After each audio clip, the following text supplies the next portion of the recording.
Hi everyone, this is Injeel Ahmed and welcome to this video lecture on the basics of stock trading. और आज के इस video में हम सारी चीज़ें कवर करने वाले हैं, everything that you need to know as a beginner. और अगर कोई ये जानना चाहता है कि स्टॉक मार्केट क्या होता है और स्टॉक मार्केट काम कैसे करता है, तो आप मेरी पिछली वीडियो देख सकते हो, उसका लिंक इस वीडियो के डिस्क्रिप्शन में मिल जाएगा। तो स्टार्ट करते हैं टॉपिक से जो आज हम कवर करने वाले हैं। पहले देखेंगे टाइप्स ऑफ ट्रेडर्स, किस किस टाइप के ट्रेडर्स हैं मार्केट में, और इसको जानने के बाद शायद आप खुद को आइडेंटिफाई कर पाओ कि आपको किस टाइप का ट्रेडर बनना है। उसके बाद how to analyse stock, stock analysis कैसे करते हैं, जो भी हमारे मार्केट में डिसीजन है, कौन सा स्टॉक खरीदना है, कब खरीदना है, ये सारी चीज़ें रैंडमली नहीं होनी चाहिए, या फिर किसी दोस्त से सुन लिए, न्यूज़ चैनल में कुछ देख लिए, या फिर ट्विटर इंस्टाग्राम पे किसी को बोल रहे हैं कि हमें कोई स्टॉक बता दो। वो सारी चीज़ें गैम्बलिंग होती है। जो भी आपका मार्केट में डिसीजन है वो आपके एनालिसिस पे बेस्ड होना चाहिए। तो किस किस टाइप की एनालिसिस होती है वो समझेंगे। उसके बाद types of orders and order placement. जब आपका एनालिसिस वाला पार्ट हो चुका है तब आपको लगेगा कि अच्छा, मुझे इस पूरे प्लान को एग्जीक्यूट भी करना है। और एग्जीक्यूट करने के लिए हम ब्रोकर का टर्मिनल यूज़ करते हैं, वहाँ पे अलग अलग टाइप के ऑर्डर्स होते हैं। तो उन ऑर्डर्स का मतलब क्या होता है और उसको प्लेस कैसे करते हैं वो समझेंगे। उसके बाद trading psychology and risk management. Risk management I think पूरे स्टॉक मार्केट का सबसे इंपॉर्टेंट पार्ट होता है, आपके पूरे स्टॉक ट्रेडिंग करियर का सबसे इंपॉर्टेंट पार्ट होगा। क्योंकि बिना रिस्क मैनेजमेंट के आपकी एनालिसिस कितनी भी अच्छी हो, आपकी स्ट्रैटेजी कितनी भी अच्छी हो, आप मार्केट में टिक नहीं पाओगे। और फाइनली हम वीडियो एंड करेंगे कुछ important trading tips and advices से, जो भी मेरे पर्सनल एक्सपीरियंस बेस्ड एडवाइसेस हैं जो मैं बिगिनर से शेयर करना चाहता हूँ, वो हम वीडियो के लास्ट में देखेंगे। So stay tuned. So first of all, types of stock traders. Based on trade duration, there are 4 types of stock traders. Long term stock trader, short term stock trader जिनको swing trader भी कहते हैं, day traders and scalpers. तो day traders और scalpers कौन हो गए? Intra day वाले, जिनका खरीदना बेचना उसी दिन हो जाता है। मतलब मार्केट ओपन होता है 9:15 को और क्लोज होता है 3:30 को।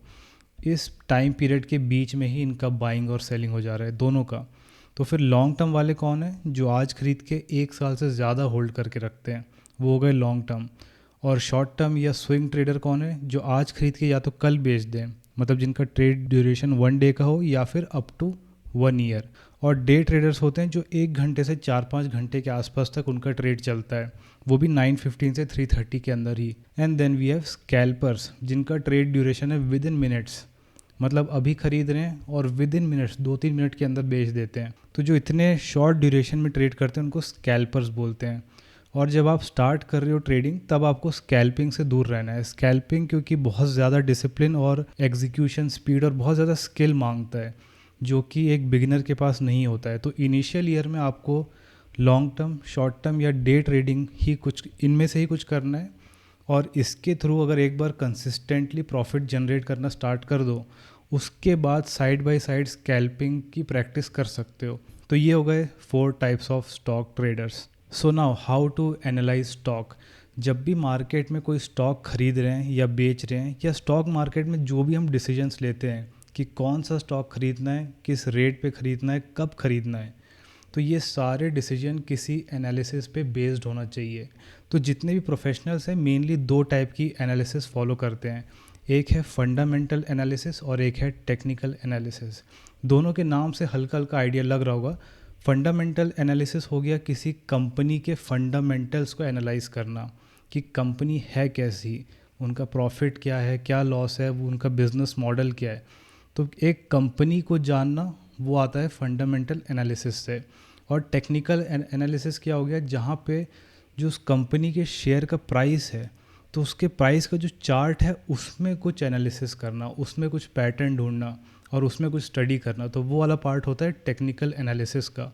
तो अब इनको थोड़ा डीप में समझते हैं कि इसके भी सब पार्ट्स कौन कौन से हैं। तो फंडामेंटल एनालिसिस के भी 2 सब पार्ट होते हैं, एक को बोलते हैं क्वालिटेटिव एनालिसिस और एक को बोलते हैं क्वांटिटेटिव एनालिसिस।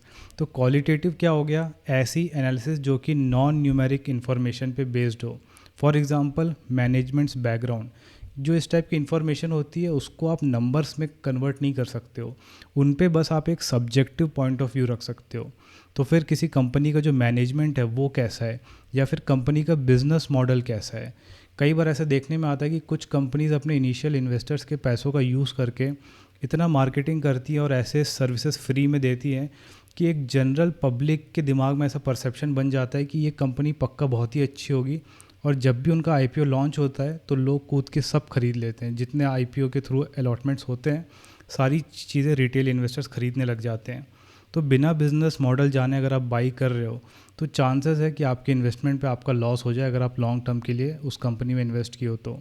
और कंपनीज ऐसा करती क्यों हैं, फ्री में बांटना, इतना कुछ फ्री में सर्विस देना या फिर इतना मार्केटिंग करना? क्योंकि जो उनके इनिशियल इन्वेस्टर्स थे उनके एग्ज़िट के लिए किया जाता है। क्योंकि इनिशियल इन्वेस्टर्स ने एक अच्छी क्वांटिटी ले ली थी, एक अच्छा परसेंटेज ऑफ स्टॉक ले लिया था। अब जैसे ही वो मार्केट में आता है लोगों को लग रहा है कि ये कंपनी अच्छी है, बट इनिशियल इन्वेस्टर्स को पता है कि ये कंपनी का बिजनेस मॉडल अच्छा नहीं है और ये टिकने नहीं वाली है। तो जैसे ही आईपीओ लॉन्च होता है तो जो उसके शुरुआत के इन्वेस्टर्स थे वो एग्ज़िट कर लेते हैं। तो रिटेल इन्वेस्टर जब एंटर कर रहे होते हैं तो पुराने इन्वेस्टर एग्ज़िट लेके निकल लेते हैं अपने जो एक्चुअल इन्वेस्टमेंट था उसका 20-30 टाइम्स रिटर्न बना के। इसलिए हमेशा बिजनेस मॉडल चेक करना चाहिए अगर हम लॉन्ग टर्म के लिए इन्वेस्ट कर रहे हैं तो। वैसे ही किसी कंपनी का बिजनेस एथिक देखना या फिर ऑपरेटर एक्टिविटी क्या चल रही है। ऑपरेटर एक्टिविटी मतलब ऑपरेटर्स कुछ ऐसे इंडिविजुअल्स हैं या फिर एक ग्रुप ऑफ इंडिविजुअल्स हैं जिनके पास इतना अमाउंट है कि वो स्टॉक जो भी कंपनी है उनके स्टॉक प्राइस को मैनिपुलेट कर सकते हैं। तो अगर किसी के भी स्टॉक प्राइस में मैनिपुलेशन चल रहा है तो वैसी कंपनी से दूर ही रहना चाहिए। And then who are the major share holders, कौन कौन से ऐसे बड़े शेयर होल्डर्स हैं जो उस कंपनी को बैक करते हैं। उसके थ्रू भी एक क्रेडिबिलिटी मिलती है कि अगर कंपनी थोड़े टफ फेज से जाएगी तो फिर उसको बैक करने के लिए बड़े इन्वेस्टर्स हैं। एंड देन पॉलिटिकल एफिलिएशंस, अब इस पर हम एग्री करें या ना करें, जो भी गवर्नमेंट होती हैं, सेंट्रल गवर्नमेंट जो रहती है उनके फेवर में कुछ कंपनीज रहती है और उनके अगेंस्ट कुछ कंपनीज रहती हैं। तो जो जो उनके फेवर में है या जिनके उनकी आइडियोलॉजी मैच होती है उस टाइप की कंपनीज़ के अकॉर्डिंग ही पॉलिसीज़ बनाए जाते हैं और फिर वो उन कंपनीज़ का प्रॉफिट भी ज़्यादा होता है। तो पॉलिटिकल एफिलिएशन देखना भी एक अच्छा, मतलब एक बिजनेस पॉइंट ऑफ व्यू से, एक इन्वेस्टमेंट पॉइंट ऑफ व्यू से अच्छा पॉइंट हो सकता है चेक करने के लिए किसी कंपनी के फंडामेंटल्स को। एंड देन मोनोपोली, कि क्या कंपनी ऐसी है जो मोनोपोली बना सकती है। एक क्लासिकल एग्जांपल है गूगल का। जैसे गूगल का जो सर्च इंजन है या जो उनका ब्राउज़र है उसके आज के डेट पे कोई कंपटीशन ही नहीं है। सब के सब बहुत ही कम परसेंटेज का मार्केट स्पेस रखते हैं, बट गूगल एक मेजॉरिटी होल्ड करता है। तो ऐसी कंपनीज़ जो मोनोपोली बना सकती है तो उस टाइप की कंपनीज़ में इन्वेस्ट करना एक अच्छा ऑप्शन हो सकता है। तो ये सारी चीज़ें हो गई क्वालिटेटिव एनालिसिस के अंडर। इसमें हम किसी को नंबर नहीं दे सकते हैं, बस हम एक सब्जेक्टिव वे में सोच सकते हैं। किसी के लिए कोई कंपनी अच्छी हो सकती है, किसी के लिए कोई कंपनी ख़राब हो सकती है। नंबर के बेसिस पे यहाँ पे डिसीजन नहीं हो रहा है। तो ये हो गया qualitative analysis. So next is quantitative analysis, मतलब ऐसी एनालिसिस जो कि न्यूमेरिक इन्फॉर्मेशन पे बेस्ड हो, जिनको आप एक्चुअल नंबर्स में देख सकते हो, वहाँ पे कोई भी सब्जेक्टिव पॉइंट ऑफ व्यू नहीं आ रहा। फॉर एग्जांपल किसी भी कंपनी के प्रॉफिट क्या हैं, अर्निंग्स क्या है, रेवेन्यू या फिर जो भी वो प्रोडक्ट बनाते हैं उसमें उनका मार्जिन कितना है। तो ये सारी चीज़ें एक्चुअल नंबर्स में आती हैं, इसलिए इनको हम क्वांटिटेटिव एनालिसिस कहते हैं। और इसमें क्या क्या है, फाइनेंशियल रेशियोज़। फाइनेंशियल रेशियोज़ कुछ ऐसे रेशियोज़ हैं जिनके थ्रू इन्वेस्टर्स डिटरमाइन करने की कोशिश करते हैं कि अभी कंपनी का जो भी शेयर प्राइस चल रहा है क्या वो ओवर वैल्यूड है या फिर अंडर वैल्यूड है। तो उनका एक फेयर प्राइस देखने के लिए अलग अलग रेशियोज़ का यूज़ करते हैं। For example P ratio, price earning ratio, PB ratio, price to book ratio, EPS, ROE, return on equity, debt equity etcetera. तो इस टाइप के अलग अलग रेशियोज़ है। इसके अलावा और टाइप के भी रेशियोज़ हैं, उनके बारे में आप अलग से रिसर्च कर सकते हो। उसके थ्रू हम वैल्यूएशन पता लगाने की कोशिश करते हैं। और उसके बाद कंपनी के एसेट्स क्या क्या हैं, लाइबिलिटीज़ क्या क्या हैं, कितना डिविडेंड वो कंपनी देती है। और ये सारा इन्फॉर्मेशन आपको मिल जाएगा जब भी आप किसी कंपनी के एनुअल रिपोर्ट्स की स्टडी करो या पीएनएल स्टेटमेंट और बैलेंस शीट उनका अगर आप रीड करोगे तो ये सारे इन्फॉर्मेशन आपको मिल जाएंगे। तो किसी भी कंपनी की जो अलग अलग इन्फॉर्मेशन है अगर वो नंबर्स में है, उसके बेसिस में अगर आप किसी कंपनी को डिसाइड कर रहे हो कि इस कंपनी का स्टॉक लेना है या नहीं लेना है, तो उसको कहते हैं क्वांटिटेटिव एनालिसिस।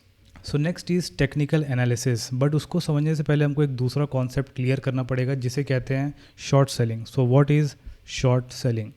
अब ये जो आप स्क्रीन पे देख रहे हो ये इन्वेस्टोपीडिया का डेफिनेशन है, बट मैं आपको एक दूसरे तरीके से एक्सप्लेन करने की कोशिश करता हूँ। आप पहले तो ये सोचो कि आप मार्केट में प्रॉफिट करते कैसे हो। कोई भी स्टॉक आप सस्ते में ख़रीदते हो और फिर महंगे में बेच देते हो। तो एक एग्जांपल लेते हैं कि आपने एक स्टॉक खरीदा 100 रुपीज़ का और जब वो 150 का हो गया तब आपने उसको सेल कर दिया। तो मतलब 100 रुपीज़ में आपने बाई किया, जब प्राइस बढ़ते बढ़ते 150 हुआ तब सेल किया। तो इस प्राइस मूवमेंट का आपने ऐसा फ़ायदा उठाया और आपका प्रॉफिट होगा 50 रुपीज़ का। अब लेट्स से कि आपको लगता है कि कोई स्टॉक अभी 150 रुपये का है और वो शाम तक अभी 100 रुपये का हो जाएगा। तो इस प्राइस मूवमेंट से कैसे फ़ायदा उठाया जाए, मतलब कोई चीज़ सस्ती होने वाली है, उस प्राइस मूवमेंट से आपको फ़ायदा उठाना है, वो कैसे होगा? और उसी के लिए शॉर्ट सेलिंग काम आता है। तो शॉर्ट सेलिंग को समझने के लिए एक एनालॉजी का यूज़ करते हैं।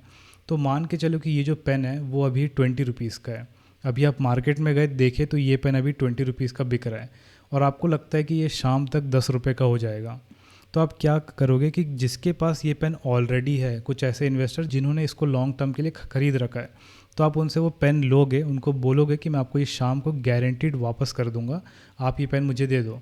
आप उनसे पेन लिए और जाके मार्केट में बेच आए। अभी इसका रेट चल रहा है 20, तो आपके पास 20 रुपीज़ कैश आ जाएगा। जब शाम को यही पेन 10 रुपये का बिक रहा होगा तो आप 20 रुपीज़ से ही ये पेन खरीद लोगे। तो 10 रुपीज़ आपका चला गया उस पेन को लेने में और आपके पास 10 रुपीज़ बचे और ये पेन आप रिटर्न कर दोगे जिससे भी आपने इस पेन को लिया था और आपके पास 10 रुपीज़ जो कैश बचा है वही आपका प्रॉफिट है। मतलब कोई स्टॉक अगर अभी 150 रुपये का चल रहा है और आपको लगता है कि वो शाम तक 100 रुपये का हो जाएगा, तो आप ऐसे बंदे को ढूंढो जिसके पास ऑलरेडी वो स्टॉक है, उससे वो स्टॉक लेके आ जाओ और उसको बोल दो कि मैं तुमको शाम तक वापस कर दूंगा, गारंटीड है। क्योंकि जो भी लॉन्ग टर्म के लिए होल्ड कर रहा है उसको फ़र्क नहीं पड़ता। मतलब एक्चुअली में स्टॉक कोई पेन टाइप की चीज़ नहीं है कि जो ख़राब हो जाए या फिर जो कंज्यूम हो जाए, यूज़ हो जाए।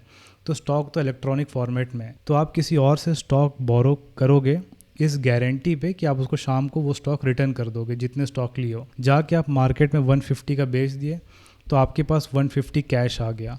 अब शाम को जब ये 100 रुपीज़ का सेम स्टॉक 100 रुपीज़ का बिक रहा है तो फिर आप इसी पैसों से 100 रुपये का वो स्टॉक खरीद के जिससे आप लिए थे उसको आप रिटर्न कर दोगे और 50 रुपये का आपका प्रॉफिट हो जाएगा। बट यहाँ पे एक और लॉजिक आपको समझ में आ गया होगा कि 150 से 100 होगा, ये तो हम फ्यूचर का प्रेडिक्ट कर रहे हैं कि ऐसा हो जाए।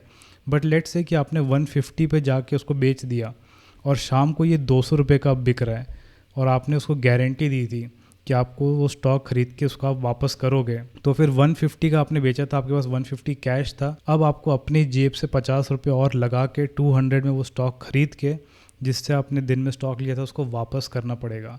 तो शॉर्ट सेलिंग मतलब अगर प्राइस नीचे जाता है तब तो आपका प्रॉफिट है, बट अगर प्राइस बढ़ गया शाम तक तो फिर आपका जितना भी वो गैप है, जितना भी वो डिफरेंस है प्राइस का, उतने का आपका लॉस हो जाएगा। तो आप एक बार को सोच सकते हो कि 100 रुपये की जो चीज़ है उससे आप मैक्सिमम प्रॉफिट कितना का कर सकते हो कि ये शाम को 0 का हो जाए। तो आपका मैक्सिमम प्रॉफिट है 100 रुपीज़ का, बट मैक्सिमम लॉस क्या होगा कि ये बढ़ते बढ़ते ऊपर जाए और ऊपर तो कोई लिमिट ही नहीं है, हो सकता है ये 5000 का हो जाए तो आपका 4900 का लॉस हो जाएगा। तो हमेशा शॉर्ट सेलिंग करते समय थोड़ा कॉशियस होना चाहिए कि हमारा जो प्रॉफिट है वो तो लिमिटेड है बट जो लॉस है वो अनलिमिटेड है। बट इसको भी मैनेज करने के तरीके हैं, तो इसको कहते हैं शॉर्ट सेलिंग। जब भी प्राइस में कोई ड्रॉप आए उसके लिए उसके थ्रू अगर आप प्रॉफिट अर्न करना चाहते हो तो आपको शॉर्ट सेलिंग करना पड़ेगा। और जो भी मैंने अभी आपको बताया कि किसी इन्वेस्टर से बोरो कर रहे हैं, उसके बाद उसको बेच दे रहे हैं मार्केट में, फिर वापस उसको बाई बैक करके उस इन्वेस्टर को वापस हम वो स्टॉक रिटर्न कर रहे हैं, ये सारी चीज़ें आपको खुद नहीं करना है। ये आपका जो ब्रोकर है वो सब कुछ बिहाइंड द सीन हो जाता है, आपको सिर्फ सेल कर देना है स्टॉक। तो क्या होता है मार्केट में अगर आप कोई चीज़ बाई कर रहे हो तो वो तो बहुत सिंपल सी चीज़ है कि आपने कोई स्टॉक बाई कर लिया और बाद में आप सेल कर दिए। बट लेट्स से कि आपने ब्रोकर को सीधा बोल रहे हो कि मुझे ये स्टॉक बेचना है और आपके पास पहले से वो स्टॉक है नहीं, आप सीधा बेचने का ऑर्डर डाल रहे हो, तो ब्रोकर अपने आप समझ जाता है कि आप शॉर्ट सेलिंग की बात कर रहे हो, तो वो किसी और से बोरो करके स्टॉक बेच देता है। फिर जब आप बाई करते हो वापस सेम स्टॉक तो ब्रोकर भी जान जाता है कि अच्छा आपने पहले शॉर्ट सेलिंग किया था, अब बाई बैक करके उस इन्वेस्टर को उसका स्टॉक रिटर्न करना है। तो ये सारी चीज़ें आपको सोचनी नहीं है कि किस इन्वेस्टर से लेना है, क्या लेना है, कितना लेना है, वो सब कुछ बिहाइंड द सीन हो जाता है। तो इसको कहते हैं short selling. So now let's try to understand technical analysis. तो जितने भी टेक्निकल एनालिस्ट होते हैं उनको किसी कंपनी से मतलब नहीं होता कि कंपनी का बिजनेस मॉडल क्या है, कंपनी प्रॉफिट में है कि लॉस में। उनकी पूरी स्टडी जो है वो बेस्ड होती है हिस्टोरिकल प्राइस डेटा से। मतलब जितने भी कंपनीज मार्केट में लिस्टेड हैं उनका आप हिस्टोरिकल प्राइस चार्ट देख सकते हो कि प्राइस ऊपर नीचे कैसे गया है, और हो सकता है कि आपको उसमें कोई पैटर्न दिख जाए। तो उस स्टडी को कहते हैं टेक्निकल एनालिसिस।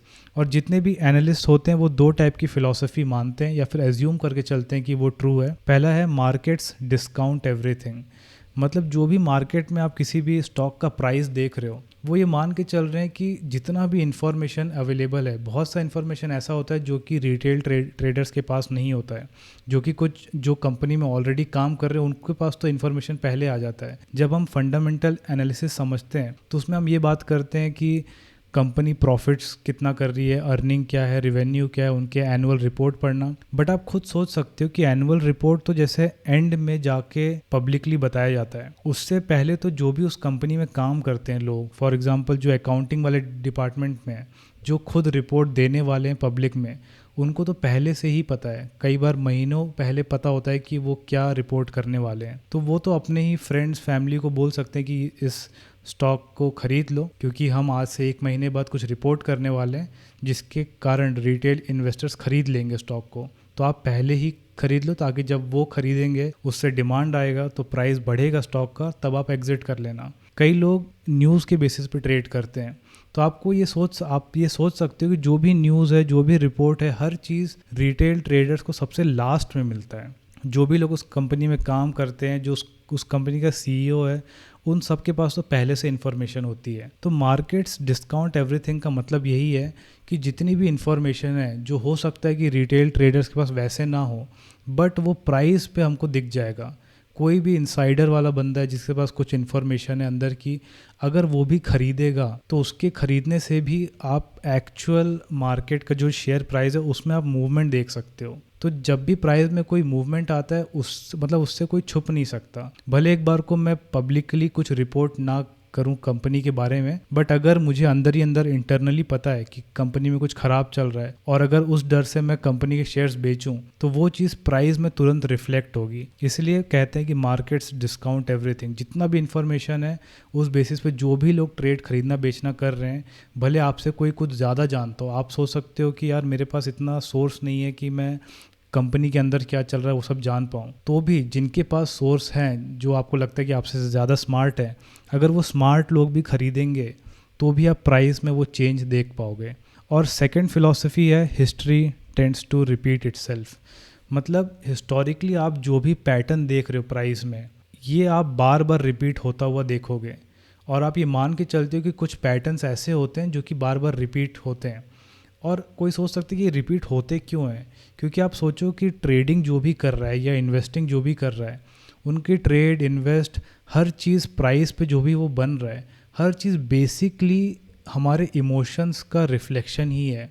मतलब शेयर प्राइस जो ऊपर नीचे जा रहा है, बेसिकली वो ह्यूमन साइकोलॉजी का ही रिप्रेजेंटेशन है कि लोग डर में कैसे बिहेव करते हैं, ग्रीड में कैसे बिहेव करते हैं, उसकी स्टडी ही कर रहे हो आप जब आप टेक्निकल एनालिसिस करते हो तो। और यही टेक्निकल एनालिस्ट मान के चलते हैं। तो इसलिए टेक्निकल एनालिस्ट ये सब नहीं करते कि किसी कंपनी का बिजनेस मॉडल, प्रॉफिट, अर्निंग ये सब देख रहे हो, वो सीधा हिस्टोरिकल प्राइस डेटा देखते हैं और उसके बेसिस पे अपने डिसीजंस लेते हैं। So now let's try to understand candlestick and candlestick chart. जब भी हम टेक्निकल एनालिसिस की शुरुआत करते हैं उसमें हमें पता है कि हमको हिस्टोरिकल प्राइस डेटा को स्टडी करना है, उसमें कोई पैटर्न ढूंढना है। तो हिस्टोरिकल प्राइस डेटा को पहले हम रिप्रेजेंट कैसे करेंगे? एक बहुत ही बेसिक तरीका हो सकता है कि आपने एक्सेल शीट में ऐसे 2 कॉलम बना लिए हैं, एक जगह टाइम लिखा हुआ है और एक जगह प्राइजेस लिखे हुए हैं। तो जैसे कि 10 बजे किसी शेयर का प्राइस क्या था, फिर 11 बजे क्या था, फिर 12 बजे क्या था। तो एक हो गया कि आप टेबल वाले फॉर्मेट में आप हिस्टोरिकल प्राइस देख रहे हो। एक दूसरा रिप्रेजेंटेशन हो सकता है कि आपने ऐसा एक चार्ट बना लिया, एक ग्राफ ड्रॉ कर लिया जहाँ पे एक्स एक्सिस पे टाइम है और वाई एक्सिस पे प्राइस है, और उस पर आपने प्लॉट कर दिया कि 10 बजे प्राइस यहाँ था, फिर 11 बजे प्राइस यहाँ था, फिर 12 बजे प्राइस यहाँ पे था, और इसको आप ऐसे जोड़ दोगे तो ये हो जाएगा लाइन चार्ट। और आई थिंक ये चार्ट मोस्टली लोग समझते हैं। जब भी आप अगर गूगल पे भी टाइप करते हो रिलायंस शेयर प्राइस, तो वहाँ पे आपको लाइन चार्ट ही दिखेगा इस टाइप का कुछ, कि प्राइस ऐसे ऊपर नीचे गया हुआ है। ये एक्चुअली में ये लाइन बनी कैसे है कि अलग अलग पॉइंट पे अलग अलग टाइम पे क्या प्राइस था उनको बस सीधा ऐसे जोड़ दिया गया है, तो आपको इकट्ठा ऐसा लाइन दिखता है। तो एक हो गया टेबल फॉर्मेट में देखना, एक हो गया लाइन चार्ट। अब इसके अलावा एक और रिप्रेजेंटेशन है जिसको कहते हैं कैंडल स्टिक, और कैंडल स्टिक से हम चार्ट बना सकते हैं। तो ये रिप्रेजेंटेशन क्यों बेटर है लाइन से? और कैंडलस्टिक एक्चुअली में रीड कैसे करते हैं वो समझते हैं। तो एक बार लाइन चार्ट वाले एग्जांपल से ही समझते हैं। लेट से किसी स्टॉक का प्राइस अभी है 100 रुपये और 1 घंटे बाद हम देखते हैं उसका प्राइस हो जाता है 150 रुपये। तो लाइन चार्ट में हम क्या करते हैं, ऐसे ज्वाइन कर देते हैं। अब अगर किसी के पास इतनी सी इन्फॉर्मेशन हो तो उसके दिमाग में आएगा अच्छा 100 से 150 हो गया प्राइस, तो शायद ये एक अच्छा बेट है खरीदने के लिए। बट आप इसमें एक चीज़ देखोगे कि इसके बीच में क्या हुआ, उसका इन्फॉर्मेशन यहाँ पे गायब है। मतलब 10 बजे 100 रुपये का था और 11 बजे 150 रुपये का था, बट इस बीच में क्या हुआ वो हमको नहीं पता। इसीलिए हम कैंडलस्टिक चार्ट का यूज़ करते हैं। और क्यों हमें बीच का इन्फॉर्मेशन जानना ज़रूरी है उसको भी एक एग्जांपल से समझते हैं। लेट्स से कि एक्चुअली में अगर आप देखो कि इसके अंदर क्या हुआ और आपको अगर बाद में पता चले कि अच्छा 100 रुपये की चीज़ एक्चुअली में ये 1000 रुपीज़ तक पहुंच गई थी, फिर वहां से गिर के अभी 150 रुपये पे आई है। हो सकता है कि आपका ट्रेडिंग डिसीजन चेंज हो जाए अगर आपको ये इन्फॉर्मेशन पता चल जाती तो। क्योंकि आपको बीच का इन्फॉर्मेशन नहीं मिला इसलिए शायद आप बुलिश थे कि हाँ इसको ख़रीद लो, अच्छा तो है। बट अगर आपको जब ये इन्फॉर्मेशन पता चल जाए कि 100 से 1000 गया था और विदिन मतलब 1 घंटे के अंदर वापस गिर गया, तो शायद आप थोड़ा डरो ख़रीदने से या फिर आपका रिस्क मैनेजमेंट चेंज हो जाए। इसीलिए जितना ज़्यादा इन्फॉर्मेशन एक ट्रेडर के पास होगा उसके डिसीजंस उतने बेटर होंगे और इसलिए हमको कैंडलस्टिक चार्ट यूज़ करना चाहिए। अब कैंडलस्टिक क्या होता है और उसको रिप्रेजेंट कैसे करते हैं वो समझते हैं। तो कैंडलस्टिक्स कुछ इस टाइप के दिखते हैं और हो सकता है आपने ऑलरेडी देखा होगा ग्रीन और रेड कलर के कैंडल्स। तो ये रिप्रेजेंट क्या करते हैं वो समझते हैं। लेट्स से कि कोई स्टॉक है जिसका अभी प्राइस है 100 रुपीज़ का और 1 घंटे बाद वो हो जाता है 110 रुपीज़ का। तो लाइन चार्ट क्या करता, सीधा ऐसा जोड़ देता और बीच में क्या हुआ वो आपको पता नहीं चलता। बट लेट्स से कि ये बीच में प्राइस बढ़ते बढ़ते 150 तक गया, फिर प्राइस गिरते गिरते 90 तक पहुंच गया, फिर वापस 110 पे पहुंच गया। मतलब 10 बजे 100 पे था, 11 बजे 110 पे था। इस 1 घंटे के अंदर इतना कुछ हुआ है। लाइन चार्ट बीच का इन्फॉर्मेशन छोड़ दिया। कैंडलस्टिक चार्ट इस इन्फॉर्मेशन को भी रखता है। कैसे? 100 रुपीज़ पे प्राइस था शुरुआत में, फिर बाद में 110 हो गया फाइनली। तो इसको ये ऐसे प्लॉट कर देगा बॉक्स के फॉर्म में। ये जो हम बीच का बॉक्स देखते हैं इसको कहते हैं बॉडी। और क्योंकि फाइनली प्राइस 100 से 110 हुआ है, बढ़ा है, इसलिए उसका जो कलर है वो ग्रीन कलर में प्लॉट कर दिया जाता है। अब इस बीच में प्राइस 150 गया था, मतलब यहाँ से प्राइस बढ़ते बढ़ते 150 पहुँच गया था, तो ये होता है हाई। और उस बीच में उस ड्यूरेशन में प्राइस 90 भी गया था, तो जो नीचे का दिखता है उसको कहते हैं लो। तो जो पूरी कैंडल है वो 4 डेटा पॉइंट से बनता है। ओपन, ये वाला पॉइंट जहाँ 10 बजे प्राइस देखा गया, 11 बजे जिस प्राइस पे देखा गया उसको कहते हैं क्लोज, और इस बीच में जो मैक्सिमम हाई गया है उसको कहते हैं हाई, और इस बीच में जो मैक्सिमम लो गया है उसको कहते हैं लो। तो ओपन, हाई, लो, क्लोज। अगर जो क्लोज है वो ओपन से ज़्यादा है, मतलब फाइनली प्राइस बढ़ा है, तो कैंडल का जो कलर है वो ग्रीन हो जाता है। अगर लेट्स से कि प्राइस फाइनली गिरा होता तो इस टाइप के हो जाती बॉडी, और जो भी उस ड्यूरेशन का हाई और लो है वो ऐसा प्लॉट हो जाता और इसका कलर रेड हो जाता। अगर फाइनली प्राइस लेट्स से 110 से 100 हुआ है, मतलब 10 बजे 110 था, 11 बजे 100 हुआ, मतलब प्राइस में ड्रॉप आया है, तो कैंडल का जो कलर है वो रेड हो जाता। तो इसलिए हम कैंडल में ज़्यादा इन्फॉर्मेशन देख पाते हैं। प्राइस क्या करता है, बस इन दोनों पॉइंट को सीधा जोड़ देता है। बीच में हाई क्या बना, लो क्या बना, वो सब रिप्रेजेंट नहीं करता। इसीलिए कैंडल स्टिक्स का जो रिप्रेजेंटेशन है या जो कैंडल स्टिक चार्ट है वो हमको ज़्यादा इन्फॉर्मेशन देता है, और जितना ज़्यादा इन्फॉर्मेशन हो उतना बेटर है ट्रेडर के लिए अपने ट्रेडिंग डिसीजंस लेना। इसे कहते हैं कैंडल स्टिक, और अगर वैसी ढेर सारी कैंडल्स हैं तो उसको बोल देंगे candle stick chart. Now support and resistance, ये आई थिंक पूरे टेक्निकल एनालिसिस का सबसे इंपॉर्टेंट पार्ट है। एक बार अगर आप इसको समझ गए तो आपके लिए बाकी चीज़ें समझना बहुत ही आसान हो जाएगा। और ऐसे बहुत से प्रॉफिटेबल स्टॉक ट्रेडर्स हैं जिनके सारे ट्रेडिंग डिसीजंस सिर्फ और सिर्फ सपोर्ट रेजिस्टेंस पे बेस्ड होते हैं। तो ये क्या है एक बार समझते हैं। तो इनका एक बेसिक डेफिनेशन देखते हैं। Support occurs when a down trend is expected to pause due to a concentration of demand. Resistance occurs when an uptrend is expected to pause due to a concentration of supply. इसका क्या मतलब है? मतलब अगर किसी stock है उसका जो प्राइस है वो अगर गिरे जा रहा है, अगर उसके गिरते गिरते आप देख रहे हो कि उसमें एक पॉज आ जाए, वो गिरना बंद हो जाए उसका प्राइस और हॉल्ट ले ले और कुछ केसेस में यहाँ से बाउंस बैक भी कर जाए, तो ये जो एरिया होता है प्राइस का, इसको कहते हैं सपोर्ट। वैसे ही अगर प्राइस ऊपर जा रहा है, ऊपर जाते जाते आप देखोगे कभी कभी स्टॉक के जो प्राइसेस है वो एक पॉज ले लेते हैं, ऊपर जा रहे हैं ना नीचे जा रहे हैं, कंसोलिडेट करने लग रहे हैं, तो इस टाइप के एरिया को कहते हैं रेजिस्टेंस। बट यहाँ पे प्राइस अटकता क्यों है, भले वो नीचे गिर रहा हो या ऊपर गिर रहा हो? तो नीचे गिरते हुए स्टॉक में अगर प्राइस नीचे गिर रहा है, तो अगर वो प्राइस गिरना अटक गया तो वो क्यों हो रहा है? Because of demand. मतलब ये एक ऐसा प्राइस लेवल है जहाँ पे ट्रेडर्स, इन्वेस्टर्स इंटरेस्टेड रहते हैं उस स्टॉक को खरीदने में, तो वो हो जाते हैं सपोर्ट एरिया। और कभी कभी प्राइस ऊपर जाते थे, जब ऊपर जाते जाते अटक जाता है, तो ये एक ऐसा प्राइस लेवल है जहाँ पे सप्लाई बहुत ज़्यादा है। मतलब जो ट्रेडर्स और इन्वेस्टर्स हैं वो इस एरिया में बेचने के लिए बहुत इंटरेस्टेड हैं। तो ये होते हैं सपोर्ट, ये होता है रेजिस्टेंस। अब इसको थोड़े और अच्छे से समझने के लिए एक दूसरे एनालॉजी का यूज़ करते हैं। तो एक एग्जांपल से समझते हैं। लेट्स से कि एक बिल्डिंग है और उसमें अलग अलग फ्लोर्स हैं। ये ग्राउंड फ्लोर है, फिर ये फर्स्ट फ्लोर है, फिर ये सेकंड है एंड सो ऑन। तो अगर प्राइस कहीं यहाँ पे है तो आप सोच सकते हो कि जो बिल्डिंग है उसका जो फ्लोर है वो एक सपोर्ट की तरह काम कर रहा है और ऊपर जो सीलिंग है वो एक रेजिस्टेंस की तरह काम कर रही है। मतलब प्राइस ऊपर जाएगा बट सीलिंग पे टकरा के रुक जाएगा, उसको ब्रेक नहीं कर पाएगा। तो अगर प्राइस ऐसे ऊपर गया तो यहाँ पे टकराएगा और यहाँ पे इसको ब्रेक नहीं कर पाएगा, और अगर उसको ब्रेक ढंग से नहीं कर पाया या कोशिश करेगा बट वहाँ सस्टेन नहीं कर पाया, तो फिर प्राइस वापस नीचे गिर के सपोर्ट पे अटक जाएगा, फिर वापस यहाँ से बाउंस बैक लेगा, वापस रेजिस्टेंस पे जाएगा। तो आप जो फ्लोर्स और सीलिंग होते हैं बिल्डिंग के, उसको सपोर्ट रेजिस्टेंस की तरह सोच सकते हो। बट अगर ये सीलिंग एक बार ब्रेक हो गया, मतलब ये रेजिस्टेंस एक बार ब्रेक हो गया, तो जो अगला सीलिंग है वो बन जाएगा हमारा नया रेजिस्टेंस, और यही जो पहले रेजिस्टेंस था ये हमारा नया सपोर्ट बन जाएगा। तो आप ऐसे इसको, इस एनालॉजी को दिमाग में रख के ट्रेड कर सकते हो। और जब जब सपोर्ट रेजिस्टेंस ब्रेक होते हैं वो अपना रोल रिवर्स कर लेते हैं। जो चीज़ पहले सपोर्ट थी अगर वो ब्रेक हो गई तो वो बाद में रेजिस्टेंस बन जाती है, कोई अगर रेजिस्टेंस है वो ब्रेक हो गया तो वो बाद में सपोर्ट बन जाता है।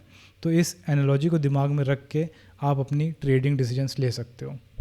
Now what are trend lines? Trend line are a visual representation of support and resistance in any time frame. मतलब अगर कोई स्टॉक है उसका प्राइस ऐसे नीचे गिरते गिरते एक पॉइंट से सपोर्ट लेके बाउंस बैक करता है, ऊपर गया, वापस इसने यहाँ पे रेजिस्टेंस फेस किया, यहाँ से नीचे आ गया, वापस यहाँ से फिर बाउंस बैक लिया, वापस यहाँ पे रेजिस्टेंस फेस करके नीचे आ गया। तो ये जो 2 पॉइंट्स हैं सपोर्ट के, अगर इसको आप ऐड कर दो एक लाइन के थ्रू तो इसी को कहते हैं ट्रेंड लाइन्स। सिमिलरली अगर 2 रेजिस्टेंस हैं, 2 रेजिस्टेंस के पॉइंट हैं, उनको अगर आप ऐसे ऐड कर दो तो इसको भी कहते हैं ट्रेंड लाइन। तो जब भी हम 2 सपोर्ट या 2 रेजिस्टेंस को एक लाइन के थ्रू ऐड करते हैं उस लाइन को हम ट्रेंड लाइन कहते हैं। और इसका यूज़ क्या है?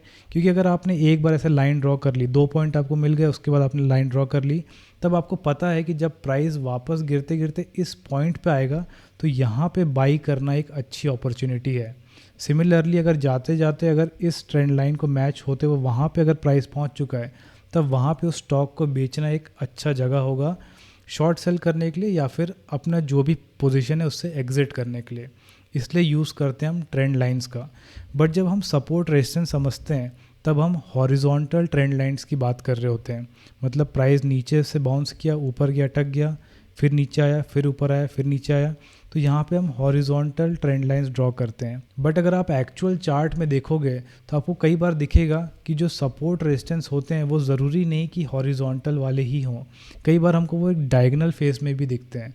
मतलब हो सकता है कि प्राइस किसी पॉइंट पे हो, वहाँ से बढ़ते बढ़ते ऊपर जाए, फिर नीचे आए, फिर वापस ऊपर जाए, फिर नीचे आए, तो आपको ऐसा दिखेगा कि इस टाइप के सपोर्ट भी बन रहे हैं जहाँ पे आप डायगनली देख पा रहे हो कि प्राइस बार बार वहाँ से सपोर्ट ले रहा है। इसलिए सपोर्ट रेजिस्टेंस सिर्फ हॉरिजॉन्टल नहीं होते, वो थोड़े डायगनली भी होते हैं। तो अगर आपने ऐसे भी जोड़ दिया तो उसको भी हम ट्रेंड लाइन ही कहेंगे। तो ये होते हैं ट्रेंड लाइन, और इसका भी काफ़ी यूज़ है जब हम चार्ट पैटर्न समझेंगे तब। Now what are candlestick patterns? अगर आप बेसिक कैंडल समझते हो तो आपको इतना आइडिया होगा कि अगर कोई कैंडल ग्रीन कलर की है, इसका मतलब उस स्टॉक के प्राइस में कुछ इंक्रीमेंट हुआ है। वो कैंडल एक बुलिश कैंडल है। अगर कैंडल रेड कलर की है मतलब स्टॉक के प्राइस में कुछ डिक्रीमेंट हुआ है। तो ये तो एक बेसिक नॉलेज है। बट अगर आप ये जानते हो कि स्टॉक का जो भी प्राइस है, जो भी हम प्राइस चार्ट देखते हैं, वो एक्चुअली में रिप्रेजेंटेशन है जितने भी ट्रेडर्स और इन्वेस्टर्स हैं उनके साइकोलॉजी का, उनके फियर और ग्रीड का। तो अगर हम उसमें कोई पैटर्न ढूंढ लें, मतलब हम एक्चुअली में क्या कर रहे हैं, हम ह्यूमन साइकोलॉजी में कुछ पैटर्न ढूंढ रहे हैं। आप उसको उस तरीके से ही सोच सकते हो। जो भी हम कैंडल्स देखते हैं, अगर उसमें हमको कुछ पैटर्न मिल जाते हैं कि अच्छा ये रिपीटिंग पैटर्न है, और आप उस कैंडल जो भी कैंडल का एक विजुअल रिप्रेजेंटेशन होता है उसके थ्रू भी आप थोड़ा सोच सकते हो कि एक्चुअली में उसमें हुआ क्या होगा। फॉर एग्जांपल एक फेमस कैंडलस्टिक पैटर्न है जिसे कहते हैं हैमर पैटर्न। तो हैमर पैटर्न कैसे दिखता है? हैमर की तरह, मतलब उसकी बॉडी छोटी होगी, नीचे वाली विक लंबी होगी और ऊपर वाली विक थोड़ी छोटी होगी, और ये एक ग्रीन कलर की कैंडल है। इसको हैमर पैटर्न कहते हैं। बट क्यों ये स्पेशल है, क्यों इस पे लोग ट्रेड करते हैं और क्यों उसको बुलिश मानते हैं? इसका रीज़न क्या है? क्योंकि इसका जो विजुअली ये जिस टाइप से दिख रही है, इसके थ्रू ही हमको एक आइडिया लग रहा है कि इस टाइम पे जो जो ट्रेडर्स और इन्वेस्टर्स रहे होंगे उनकी साइकोलॉजी क्या रही होगी। जब भी हम किसी कैंडल को देखें, हमेशा ऐसे सोचना चाहिए कि हर कैंडल बायर्स और सेलर्स के बीच में एक वॉर हुआ है, उसके रिजल्ट को रिप्रेजेंट करती है। तो अगर कैंडल इस टाइप की दिख रही है तो इससे आपको क्या आइडिया लग रहा है? और अगर ये ग्रीन कलर की है तो मतलब ओपन यहाँ हुआ है, क्लोज यहाँ पे हुआ है, ये इसका हाई और ये इसका लो है। बट ये क्यों ज़्यादा बुलिश है एक नॉर्मल ग्रीन कैंडल से? रीज़न ये है कि आप सोच सकते हो कि इसके अंदर क्या हुआ होगा। प्राइस यहाँ पे स्टार्ट हुआ, एक पॉइंट पे यहाँ कहीं हाई बनाया होगा, उसके बाद जाते जाते बहुत नीचे गया प्राइस यहाँ तक, फिर वापस ऊपर जाके यहाँ क्लोजिंग दिया। इस टाइप की चीज़ को अगर हम कैंडल में कन्वर्ट करेंगे तो कुछ ऐसा सा दिखेगा। क्यों ये ज़्यादा बुलिश है? क्योंकि मैंने बताया था कि हमेशा हर कैंडल को बायर्स और सेलर्स के बीच का फाइट सोचना चाहिए।